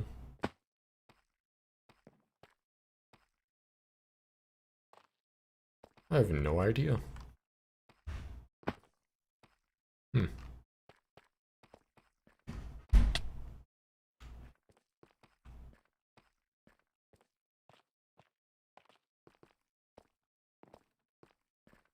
Now we're just lost in a cave forever. Another creeper, of course. I mean, this goes out somewhere. I'm not sure if it's where we want to go. Oh, interesting.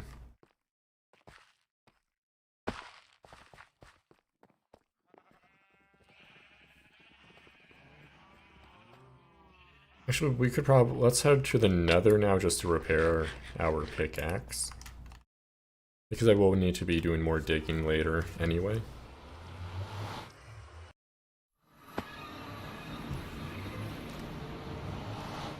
Okay, so that is there now. We'll head that way on the way back.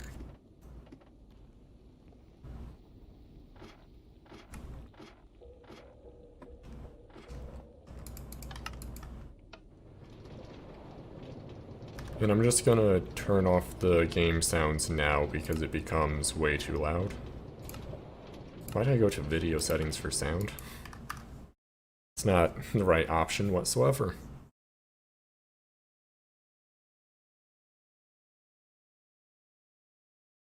I should probably make a more proper, like, elevator or something to get up the farm.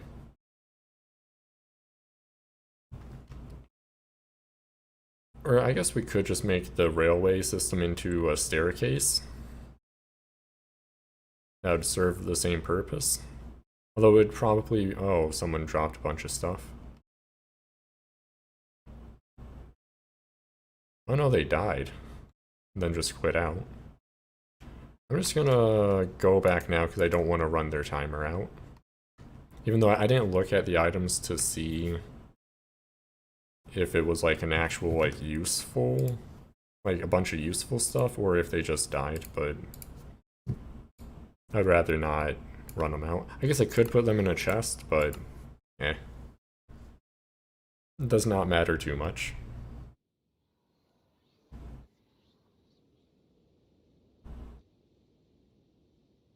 And we still have nearly 400 durability, so we should be good for a bit longer.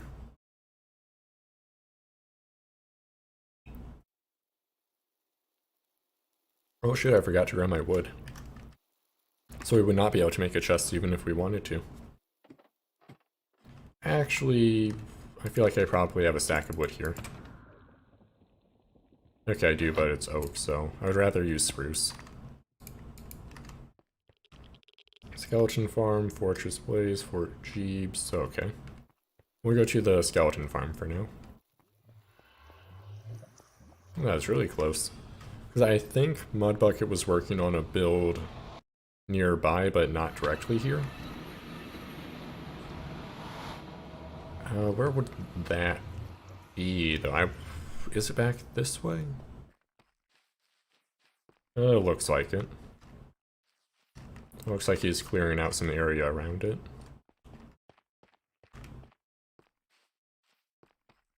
Yeah, this area is looking really cool so far.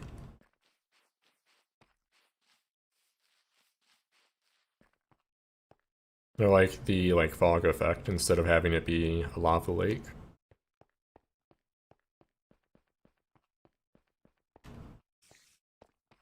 Oh, and spider. And depending on how many people that, depending on how many people end up building in the disco cavern, I may end up doing something similar to this in a sense, which would be on the, back entry to my base.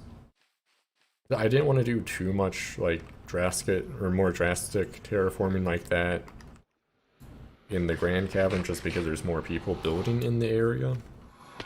And I feel like when it's such a public area like that, it's not really my place to drastically terraform it. Or like more of it anyway, because I'm going to be terraforming quite a bit.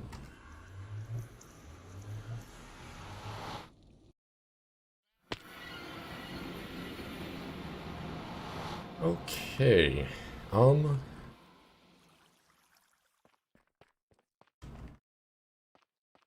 I think I already looked at that build. I'm not sure if anything new has been done to it, though. Oh, anything new down here yet? Does not look like it. Yeah, probably not. I guess we can look over here, though.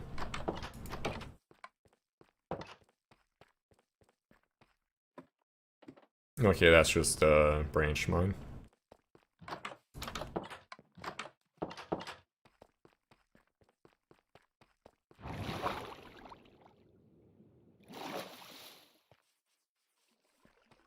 Oh, my FPS really did not like that too much, although it didn't drop below 60, so it should be fine on stream still. Actually, I wonder if FPS drops from 144 to still above 60 are noticeable. I think it may appear not as smooth. Well, I guess it depends on how it grabs frames.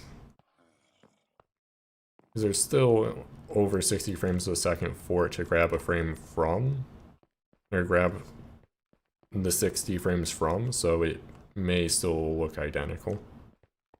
Oh, people are really not replanting the oak trees, like, whatsoever. Like, every time I come back here, it's fewer and fewer. When, like, it's based... I suppose you do have to sit around and wait quite a while to get a full stack of saplings back, but still. Like, when it's getting that low, you would think people would, like, farm it back up. Are all the rabbits dead? Okay, no, they're just stuck in there. What is the iron farm up to now? Okay, it's at 3, which is quite a lot, I'm pretty sure.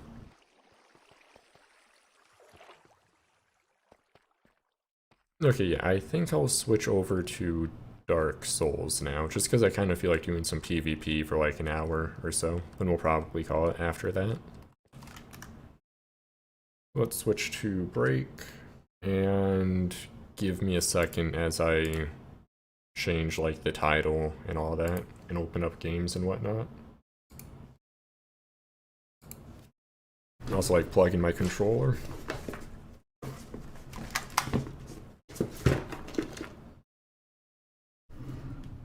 I should also change the thumbnail, now that I think about it. Did I make updated versions of all the thumbnails? I'm not too sure.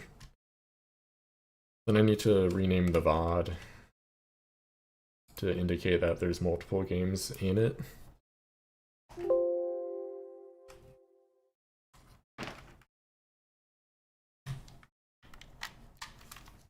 Okay, now games launch, controllers plugged in. Let's update game, or like stream info.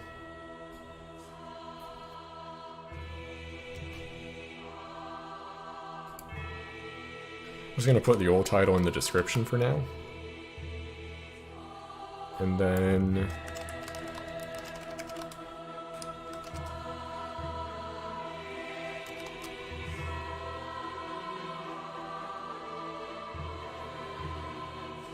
I'm not sure what I'll do, like...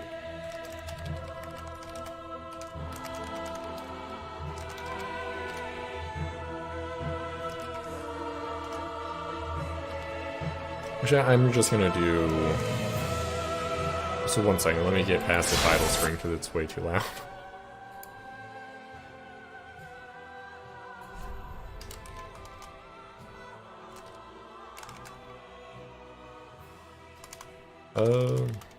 Sorcery Arena Duels.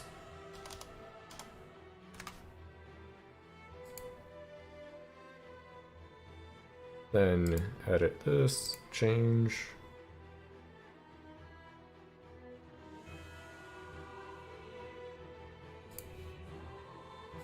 Open that. Oh, change the game. Well, how does YouTube handle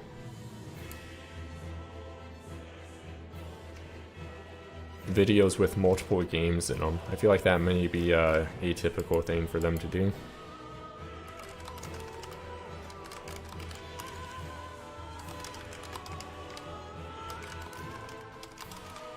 I think I just like stack the tags and all that.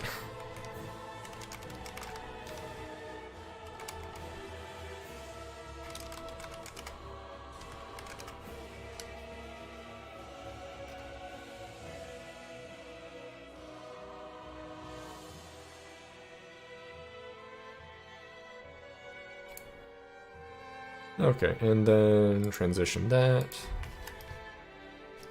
Load game and sorcery.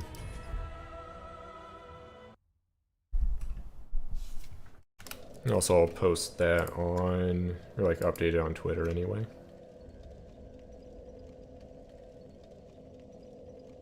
Profile and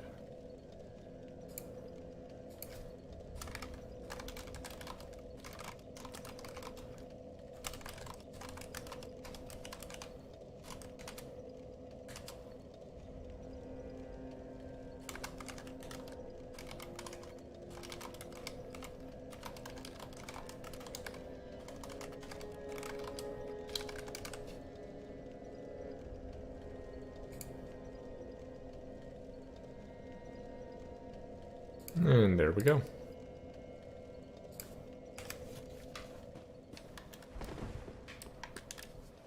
I guess let's just hop into it.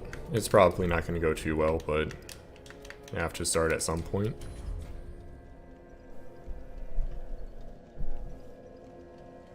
And we got a connection already, so should get a duel pretty quickly here.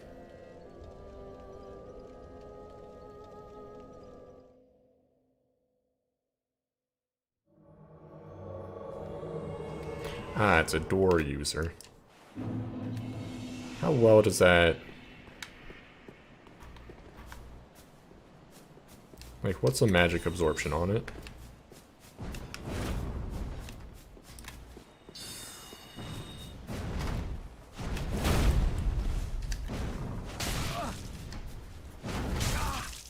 These weapons are so asinine, like... I'm going to just soul mass. Oh, it's 100? Oh, really?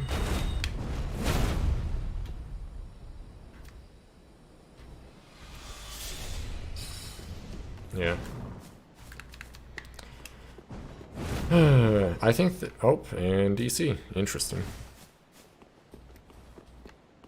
I think there's a way you can roll backstab it, you just have to bait them. But if they're very passive with the doors, they're not going to do the attack that can be roll backstabbed.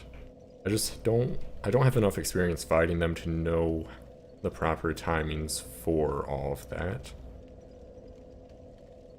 And either way, like, roll backstabs depend on them actually doing something, which you can't really force them to do.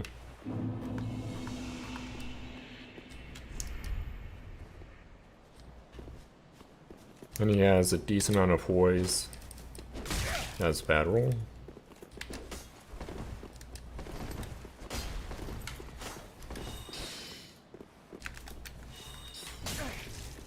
Oh, he does not have much HP.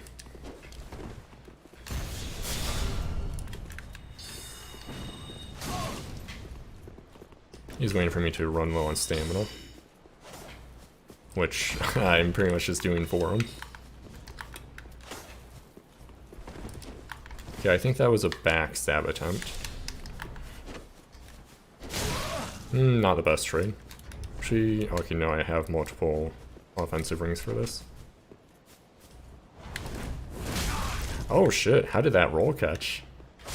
Oh, that was a good wake up. I went for kind of a greedy rollback stab there. So I need to remember I can't roll to the back left. Whenever they're doing a Gundyr Halberd charge, I need to go to the back right. Or maybe just time the roll a little bit better. That wasn't a great one. Also, I didn't use Soul Mass at all on him, because he was playing real passively, so I probably should have forced him to do more stuff with that. Because I need to remember, like, the way to play a sorcery build is to force tempo. Because I can control what they do pretty much.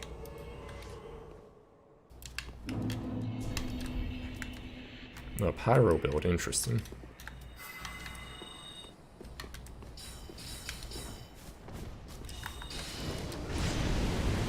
Oh, that connected. Interesting.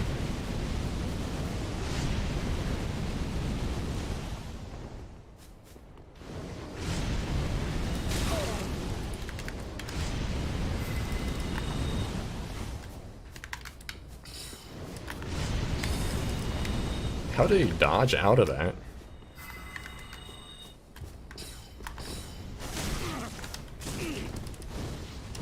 Interesting.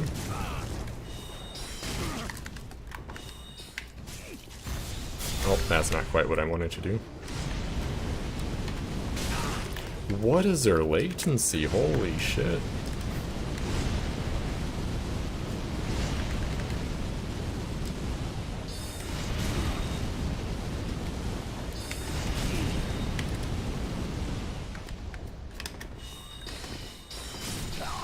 There we go. Usually I like never have an issue just running around or dodging through the black flames, but no, that's not black flame. I think black serpent. But that had some lingering hitbox to it. Oh, I keep forgetting my mic really picks up my controller. But the annoying thing is I can't put the controller under my desk unless I take out the drawer. So I could probably just have the controller a little bit further back on my desk so it's more behind the mic. Okay, I think that should help a bit.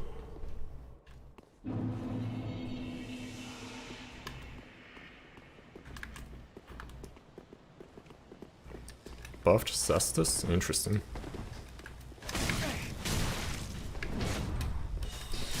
And then never attack into that. And there we go. Don't know why you would ever do a charge attack like that in front of a guy with the sorcery, but okay.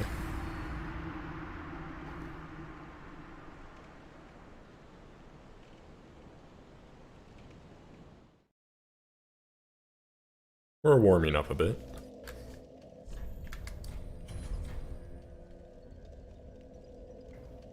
And I need to decide what build I'm going to do first on Elden Ring. Even though we're many, many months out from it still, I'm undecided between sorcery or like whatever the more traditional magic equivalent is, or just a pure quality. Oh, this looks like it should be fun.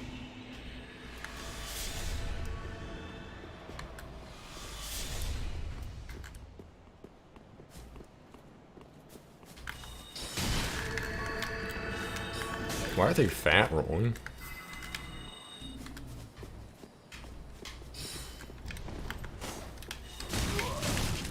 Bad roll.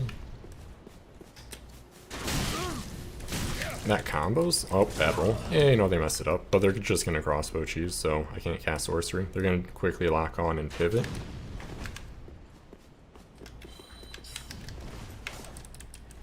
I think our only option here is to bait a parry or something of the sort.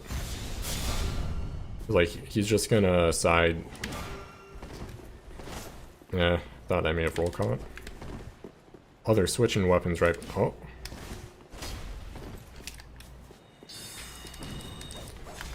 Can you really just completely avoid... Crossbow again?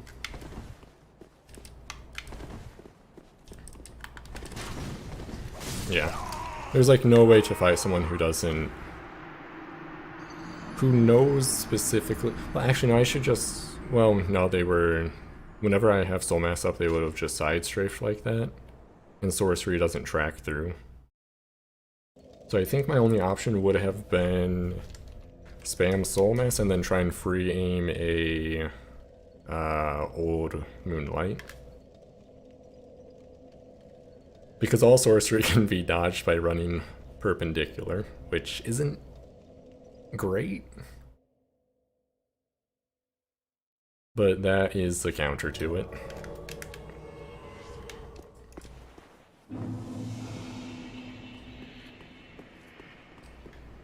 Oh, where'd this guy go?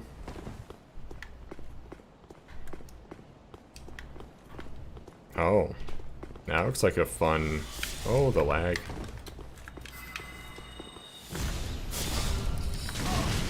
What is this connection quality? I don't think they like that chip damage. Yay, we did it. I don't know what they tried to do at the end there, but it didn't work.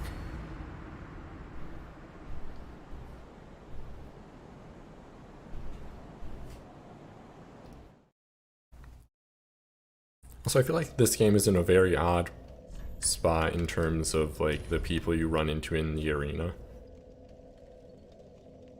It's like either people who like just picked up the game or people who never stopped playing the game. I feel like there's very few people who used to play the game a lot but have picked it up again recently in terms of like PvP skill level.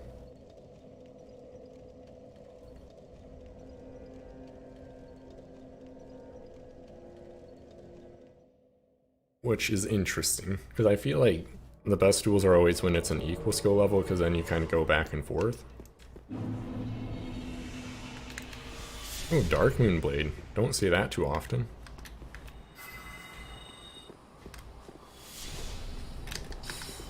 Oh, I timed that so poorly. How much poise is that? I think that might be enough to... Yeah, it's a ton of poise. Holy shit.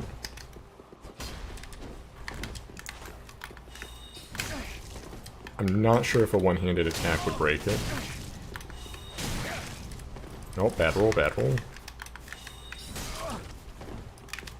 Let's go for this. They're being greedy. Oh shit. Not quite enough casting speed to be that greedy. Actually, that's not too much poise now that I look at it. Really, the only heavy piece of armor is the Havo legs. Other than that, it's like Katarina and Alva. And Cathedral Knight for the helmet, but helmets don't give too much poise. I don't think, anyway. So I think I needed to space it with one more back roll to go for the old Moonlight there. Because it's pretty fast uncharged, but not quite that fast.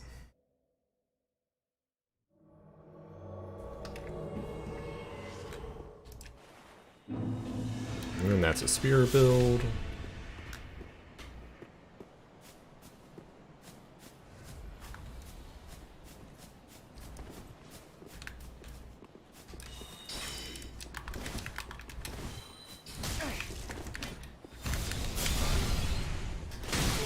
Good trade.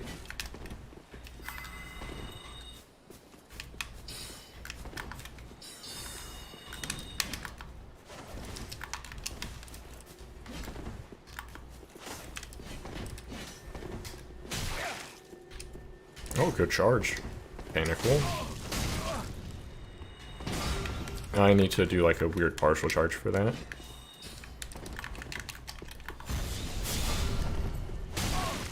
Stam, but they didn't aggress more.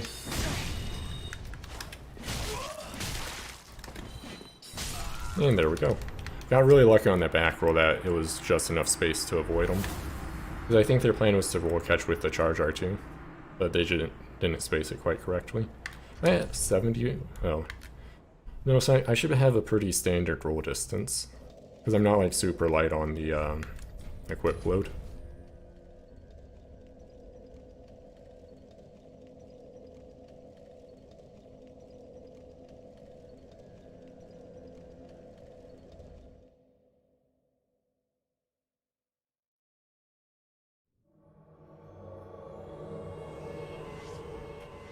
Oh, this build's gonna do damage.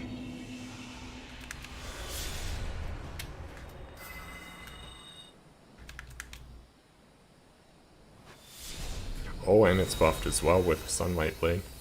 So the sword on his back gives him bonus,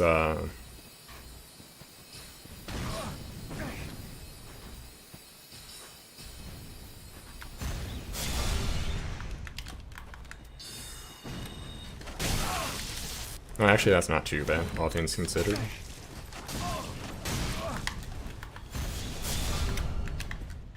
And get stand back, go for that.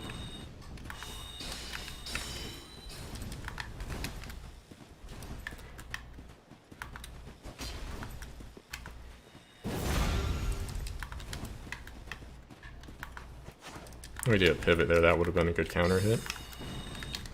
Okay, let's just do this. We switch over to the greatsword.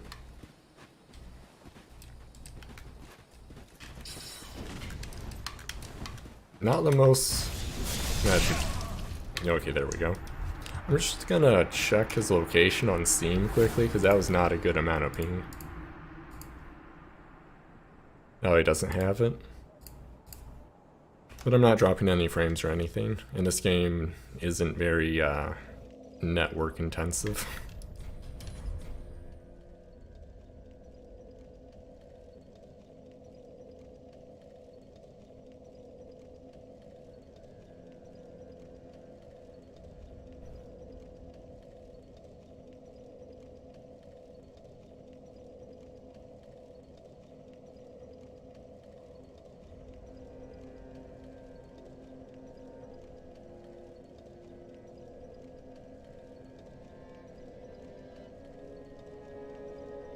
I should...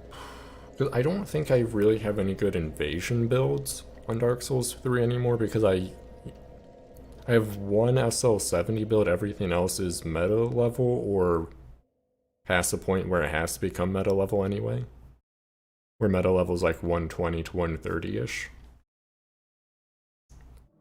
But at this point in the game's life cycle, or life, it, to really invade, you probably should be like, I think the standard is like SL79 for like more natural invasions, while also still having like a proper build, instead of just doing some low level invader build where you just find a weapon that scales really level or really well at low levels, and well, I guess not even scale, but just has really good base damage.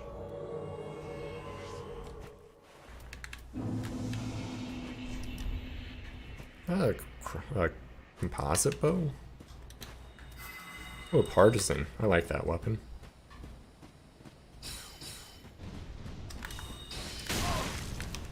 Back roll, we'll do that. Oh, he's a pyro? Interesting. But the connection's a lot better now, so we can do this. Do that.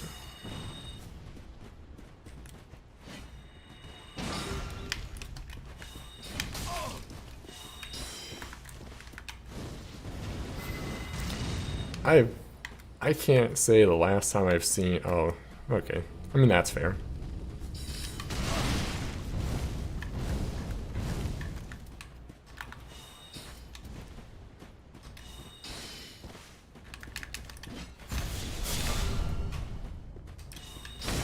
Oh, let's not be aggressive on the pyro.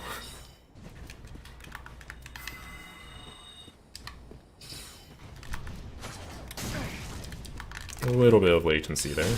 Oh, he dodged it with the roll. Nice. No, not even rolled the running attack, rather. I'm being a little bit too greedy here for my own good. Also need to get Stam back.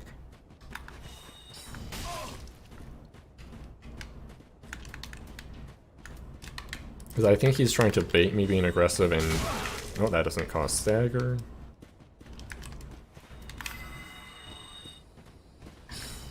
Nah.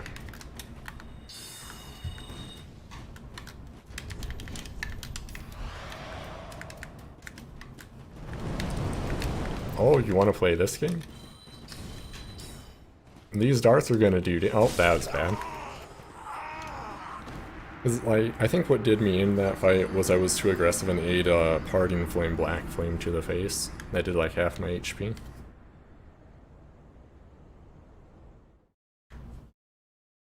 Because I think in that situation I just need to... I mean, just play better, pretty much, is what it comes down to. Because I don't like to rely on Soul Mass spam, but it's really the only thing that makes sorcery builds viable, per se. Because, again, you can just, like, run to the side for literally everything.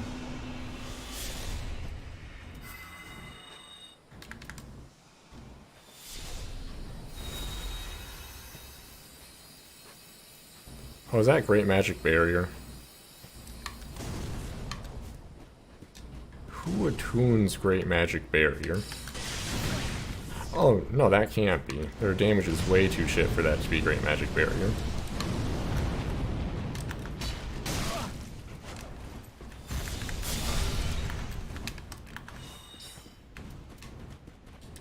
Okay.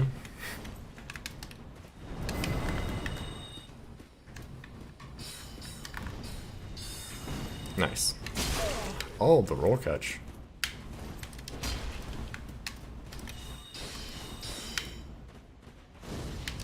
And R1. Oh, no.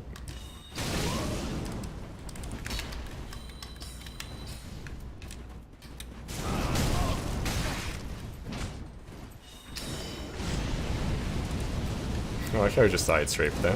What is this? There's a roll attack.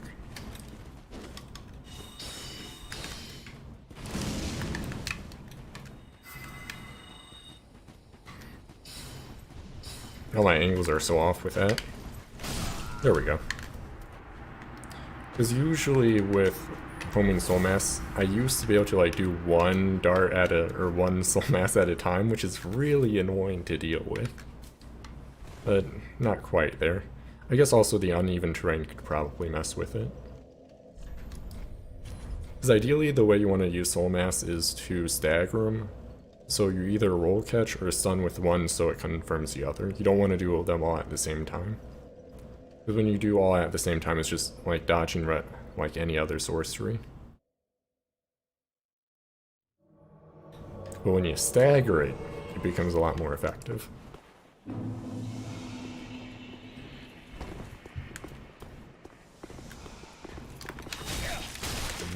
Oh,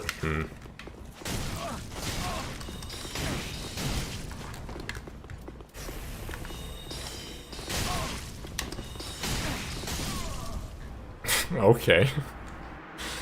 I don't think that went how they wanted it to go. I think they messed up their initial stagger R1 spam, and then they just didn't recover from that.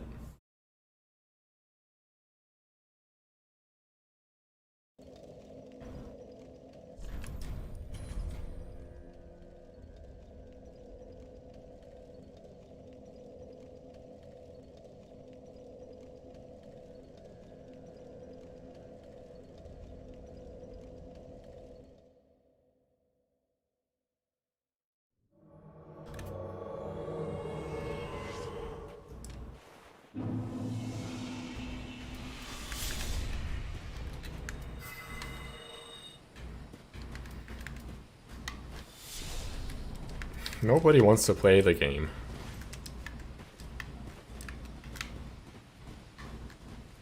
This is where you just be super aggressive.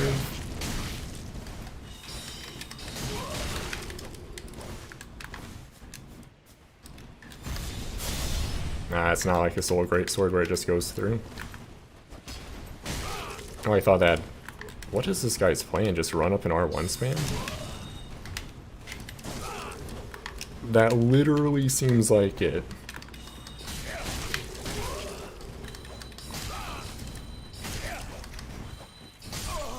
Okay. Okay. I suppose that must work sometimes. I mean, I guess I did almost let him get the win because I think one more R1 would have done me in, but...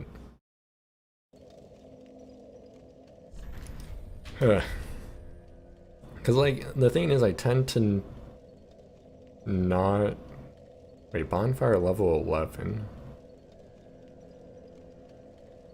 I can't remember if bonfire level is new game or if it's the amount of bone dust you've used, because I don't think I did that many new game cycles on any of my characters. So I think it would just be the amount of bone shard you've used.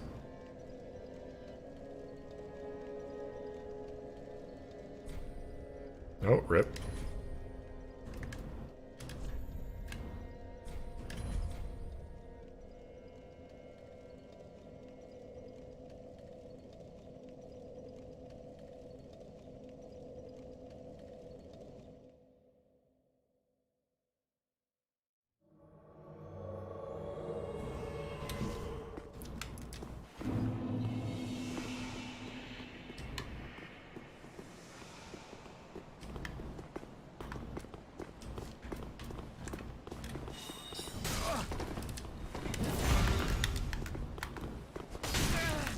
Oh no, we do plenty of damage still.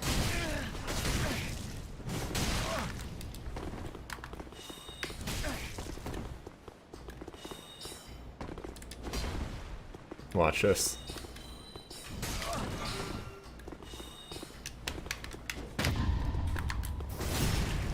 Yep. I love it when baits like that end up working. It's so good. So I'm gonna see if I can get... No, it's not highlight video. Do I have to go to the actual VOD to make a proper clip? Actually, I've never made a YouTube clip before, so like, give me a second while I do this. Clip.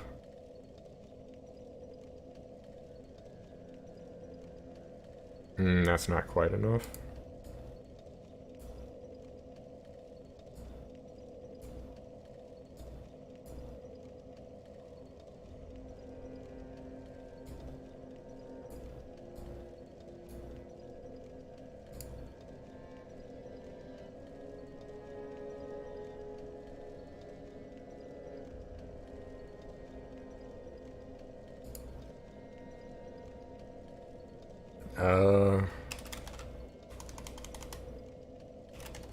Good bait, or whatever.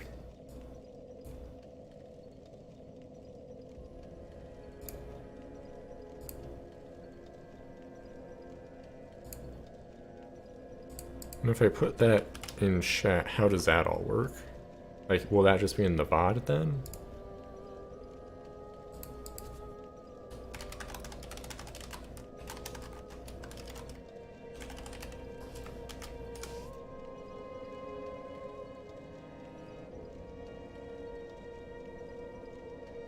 Okay, yeah, I think we'll just do that for now.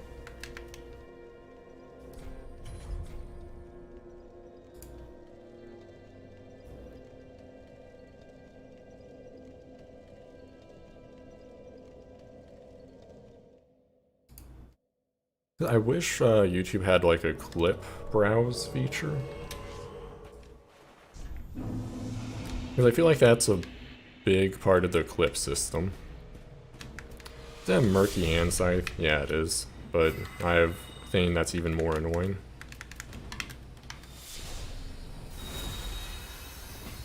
Actually, that's debatable. I'm pretty sure murky hand scythe takes the bait and...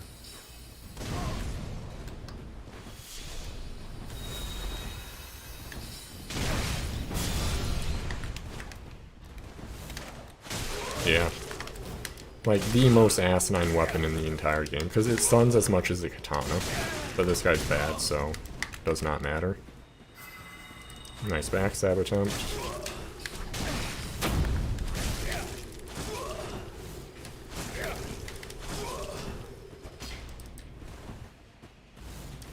Okay, we're gonna have to time this well.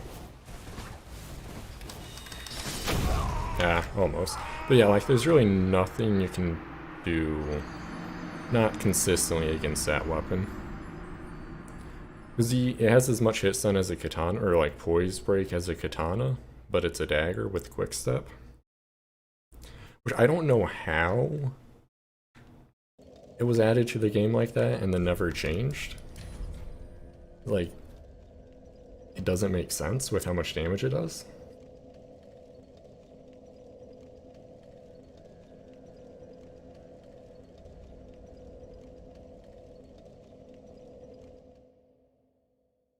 I wonder how they're gonna handle iframes in Elden Ring.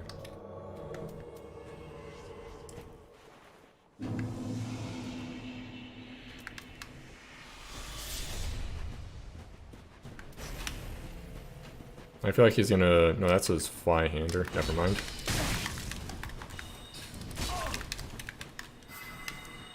Let's be aggressive with Soul Mass. Okay, good roll catch.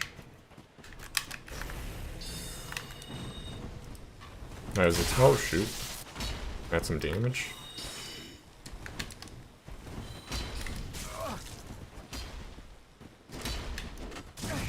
Need to be a little bit faster on that. I think this interrupts.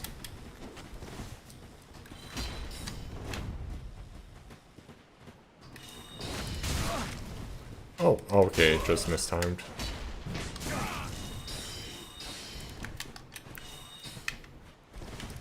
Oh, no roll attack.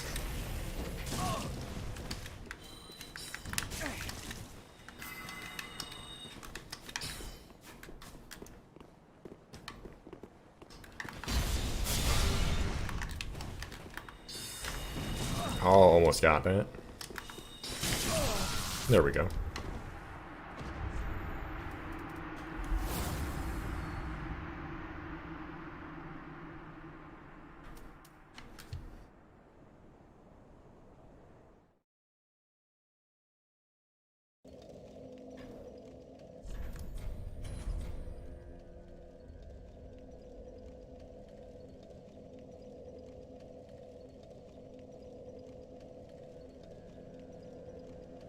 So I need to think how I'm going to do naming schemes on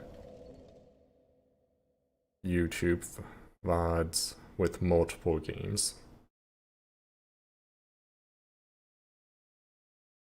I can only do one... I'm not sure.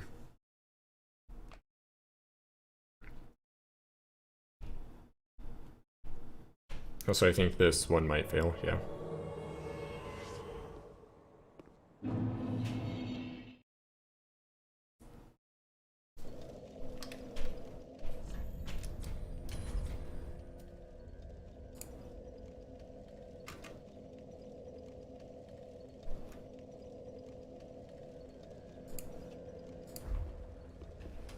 Oh, did not mean to stand up, but whatever.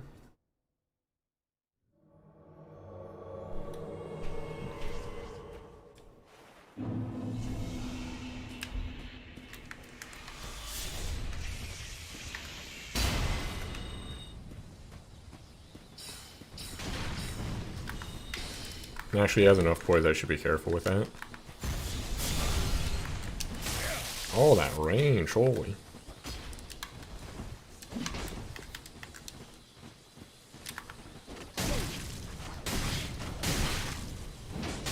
There we go.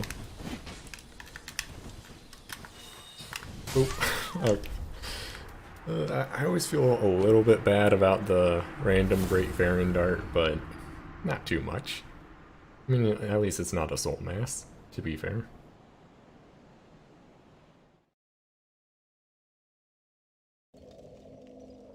Because it could always be a Soul Mass.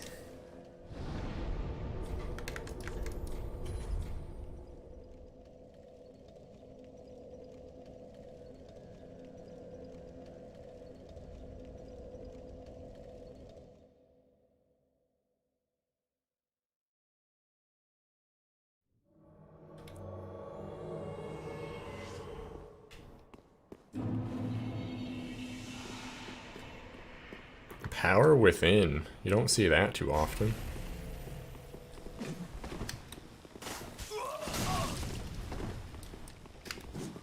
I need to be careful on with parries here.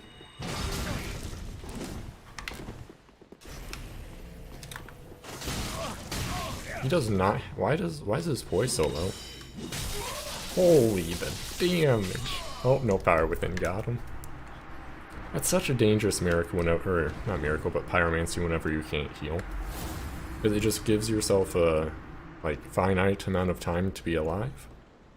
And then if you take heavy damage, you're just kinda, you have to be extremely aggressive, or there's no way for you to come back.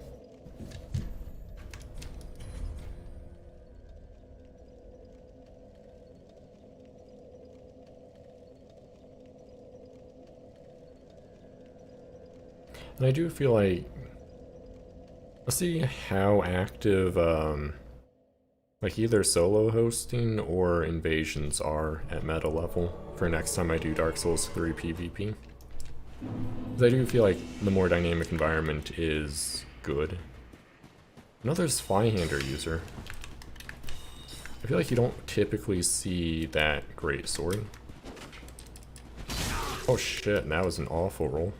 Now he's gonna go for a parry. Oh, or not.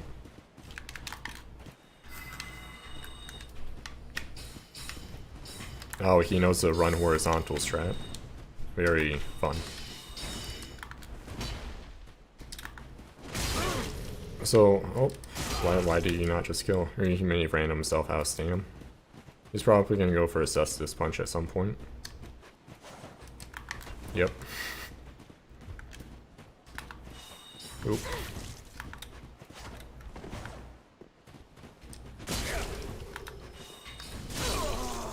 That's such an odd fight.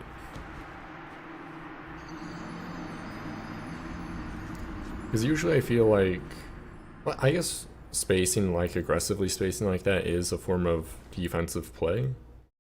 But I usually feel like great weapons are more stand your ground type of defensive, to where like they go for trades whenever you approach them, instead of like whiff punishing like that. But then again, that's more on me for just playing overly aggressive.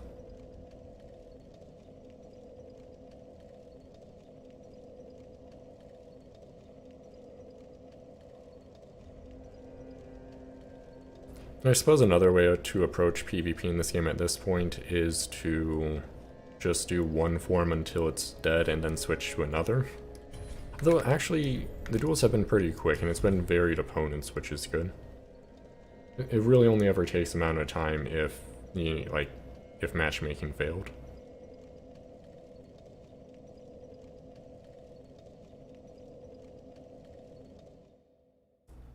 Which doesn't happen, well, I guess it's happened quite a few times, but nothing too bad.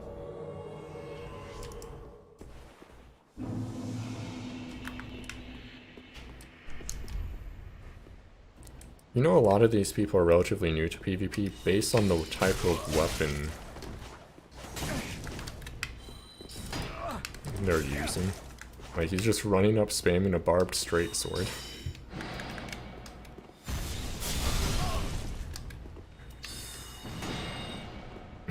I like the...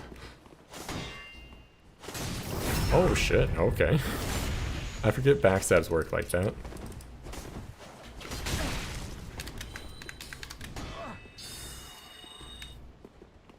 Let's just go for this. There we go.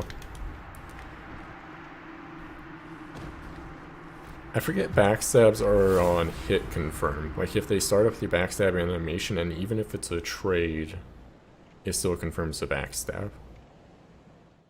Which I suppose is still better than the way Dark Souls 1 works, where it wouldn't even give you the trade, you would just instantly get backstabbed, but still.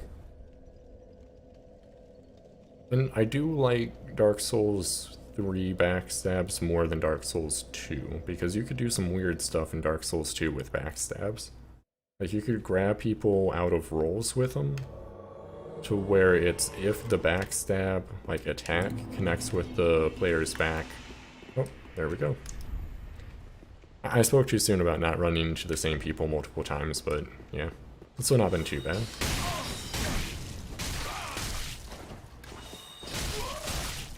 How much stamina does this boy have?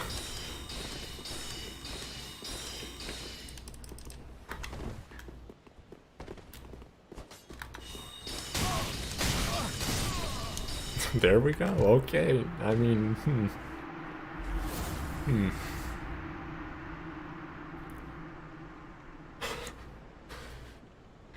Uh, that's a fight. Mm-hmm.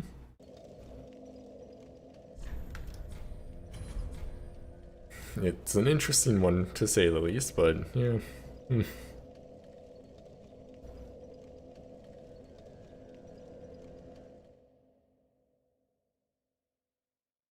Okay, we have a different person this time. Oh, it's the runaway greatsword guy. Let's not give him such an easy win this time. It's also a more beneficial arena for me.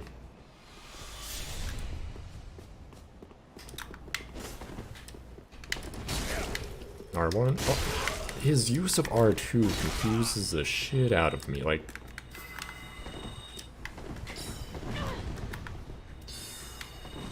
who uses that many heavy attacks? It's so weird.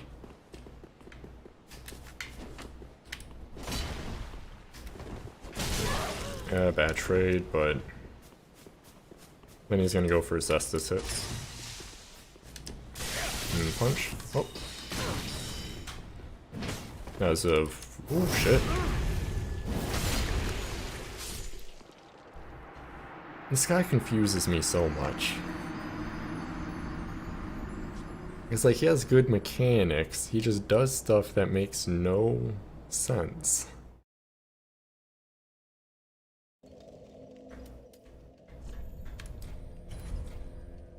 He's like the type of person I would expect to constantly be throwing out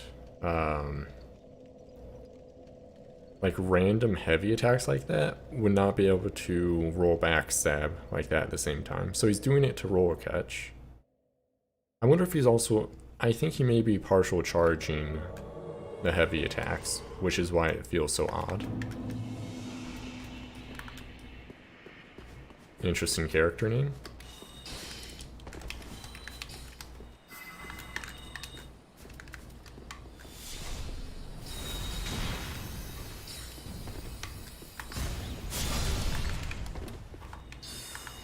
Oh, I like how I almost curved that.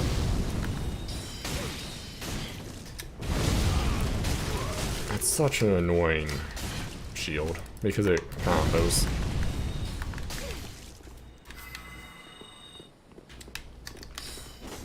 Okay, that's a little bit slow.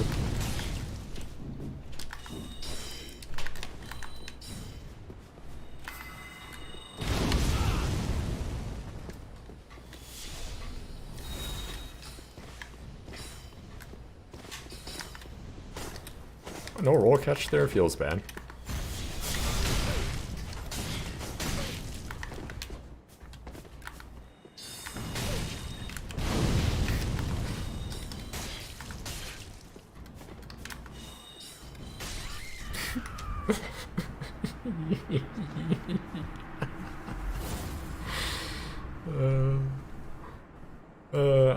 All I have to say to that is I would not want to fight me. Okay, I'm gonna clip that.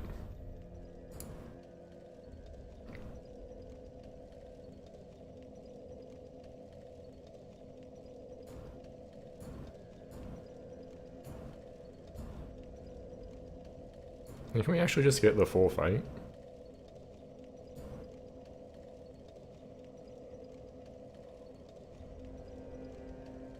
Yeah, we can be, because we're not limited in like clip duration like Twitch is.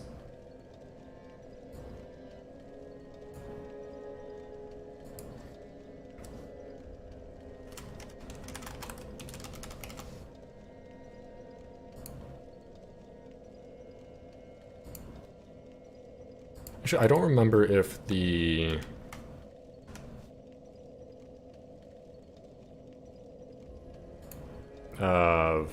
like, YouTube VOD properly saves links. I don't think it does. So I may need to just save these somewhere. I'll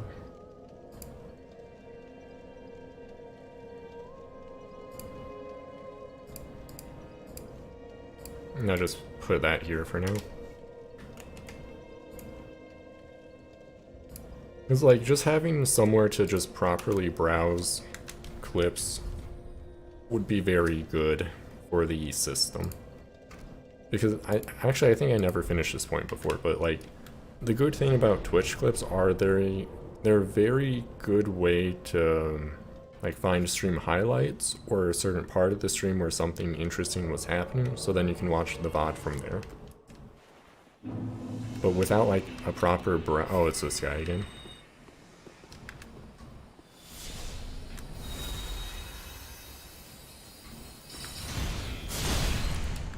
Oh shit, we broke his...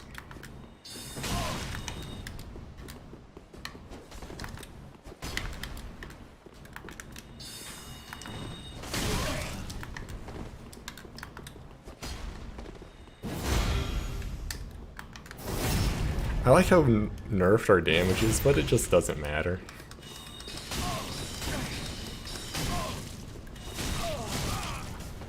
That damage is significant.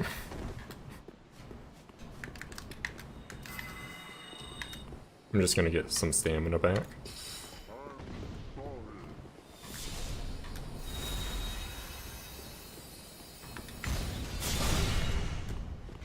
I wonder how much stam damage it actually does. I need to be careful here. Let's switch to RTSR.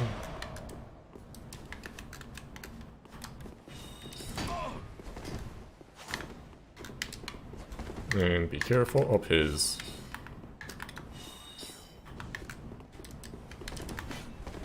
I need to be real careful here. What am I doing? I just cast Fun Time Soul Mass and then it's done. Because RTSR Soul Mass is real fun time for me.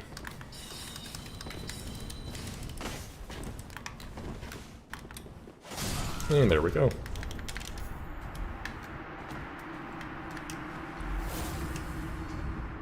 I mean, he probably shouldn't have lost that there with a spear. He just had to be more aggressive on me, because the only thing that let me kind of turn it around was I was able to cast Soul Mass, which gives, or puts pressure off of me. Or gets pressure off of me, rather. But then he successfully dodged the Soul Mass, so then he should have just been on me. But then he attacked late and let me R1 him first anyway, so... is what it is.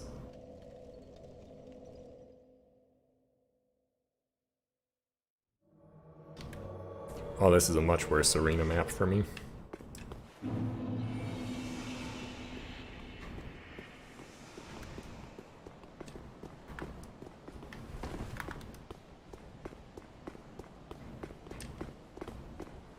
Ooh, mace is a much worse weapon. Bad trade, yep.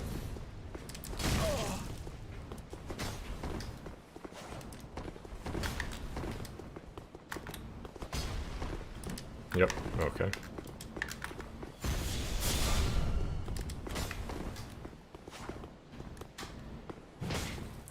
Interesting.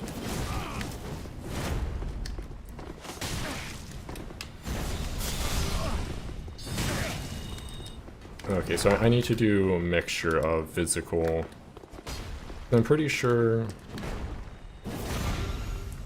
Moonlight Greatsword still does a mixture of damage.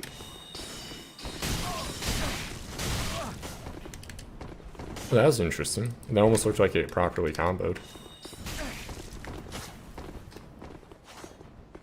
I need to be careful with Stam. I'm pretty much out of it.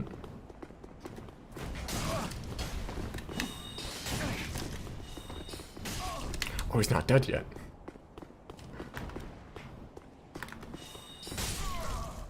Ooh, I did it again, yay.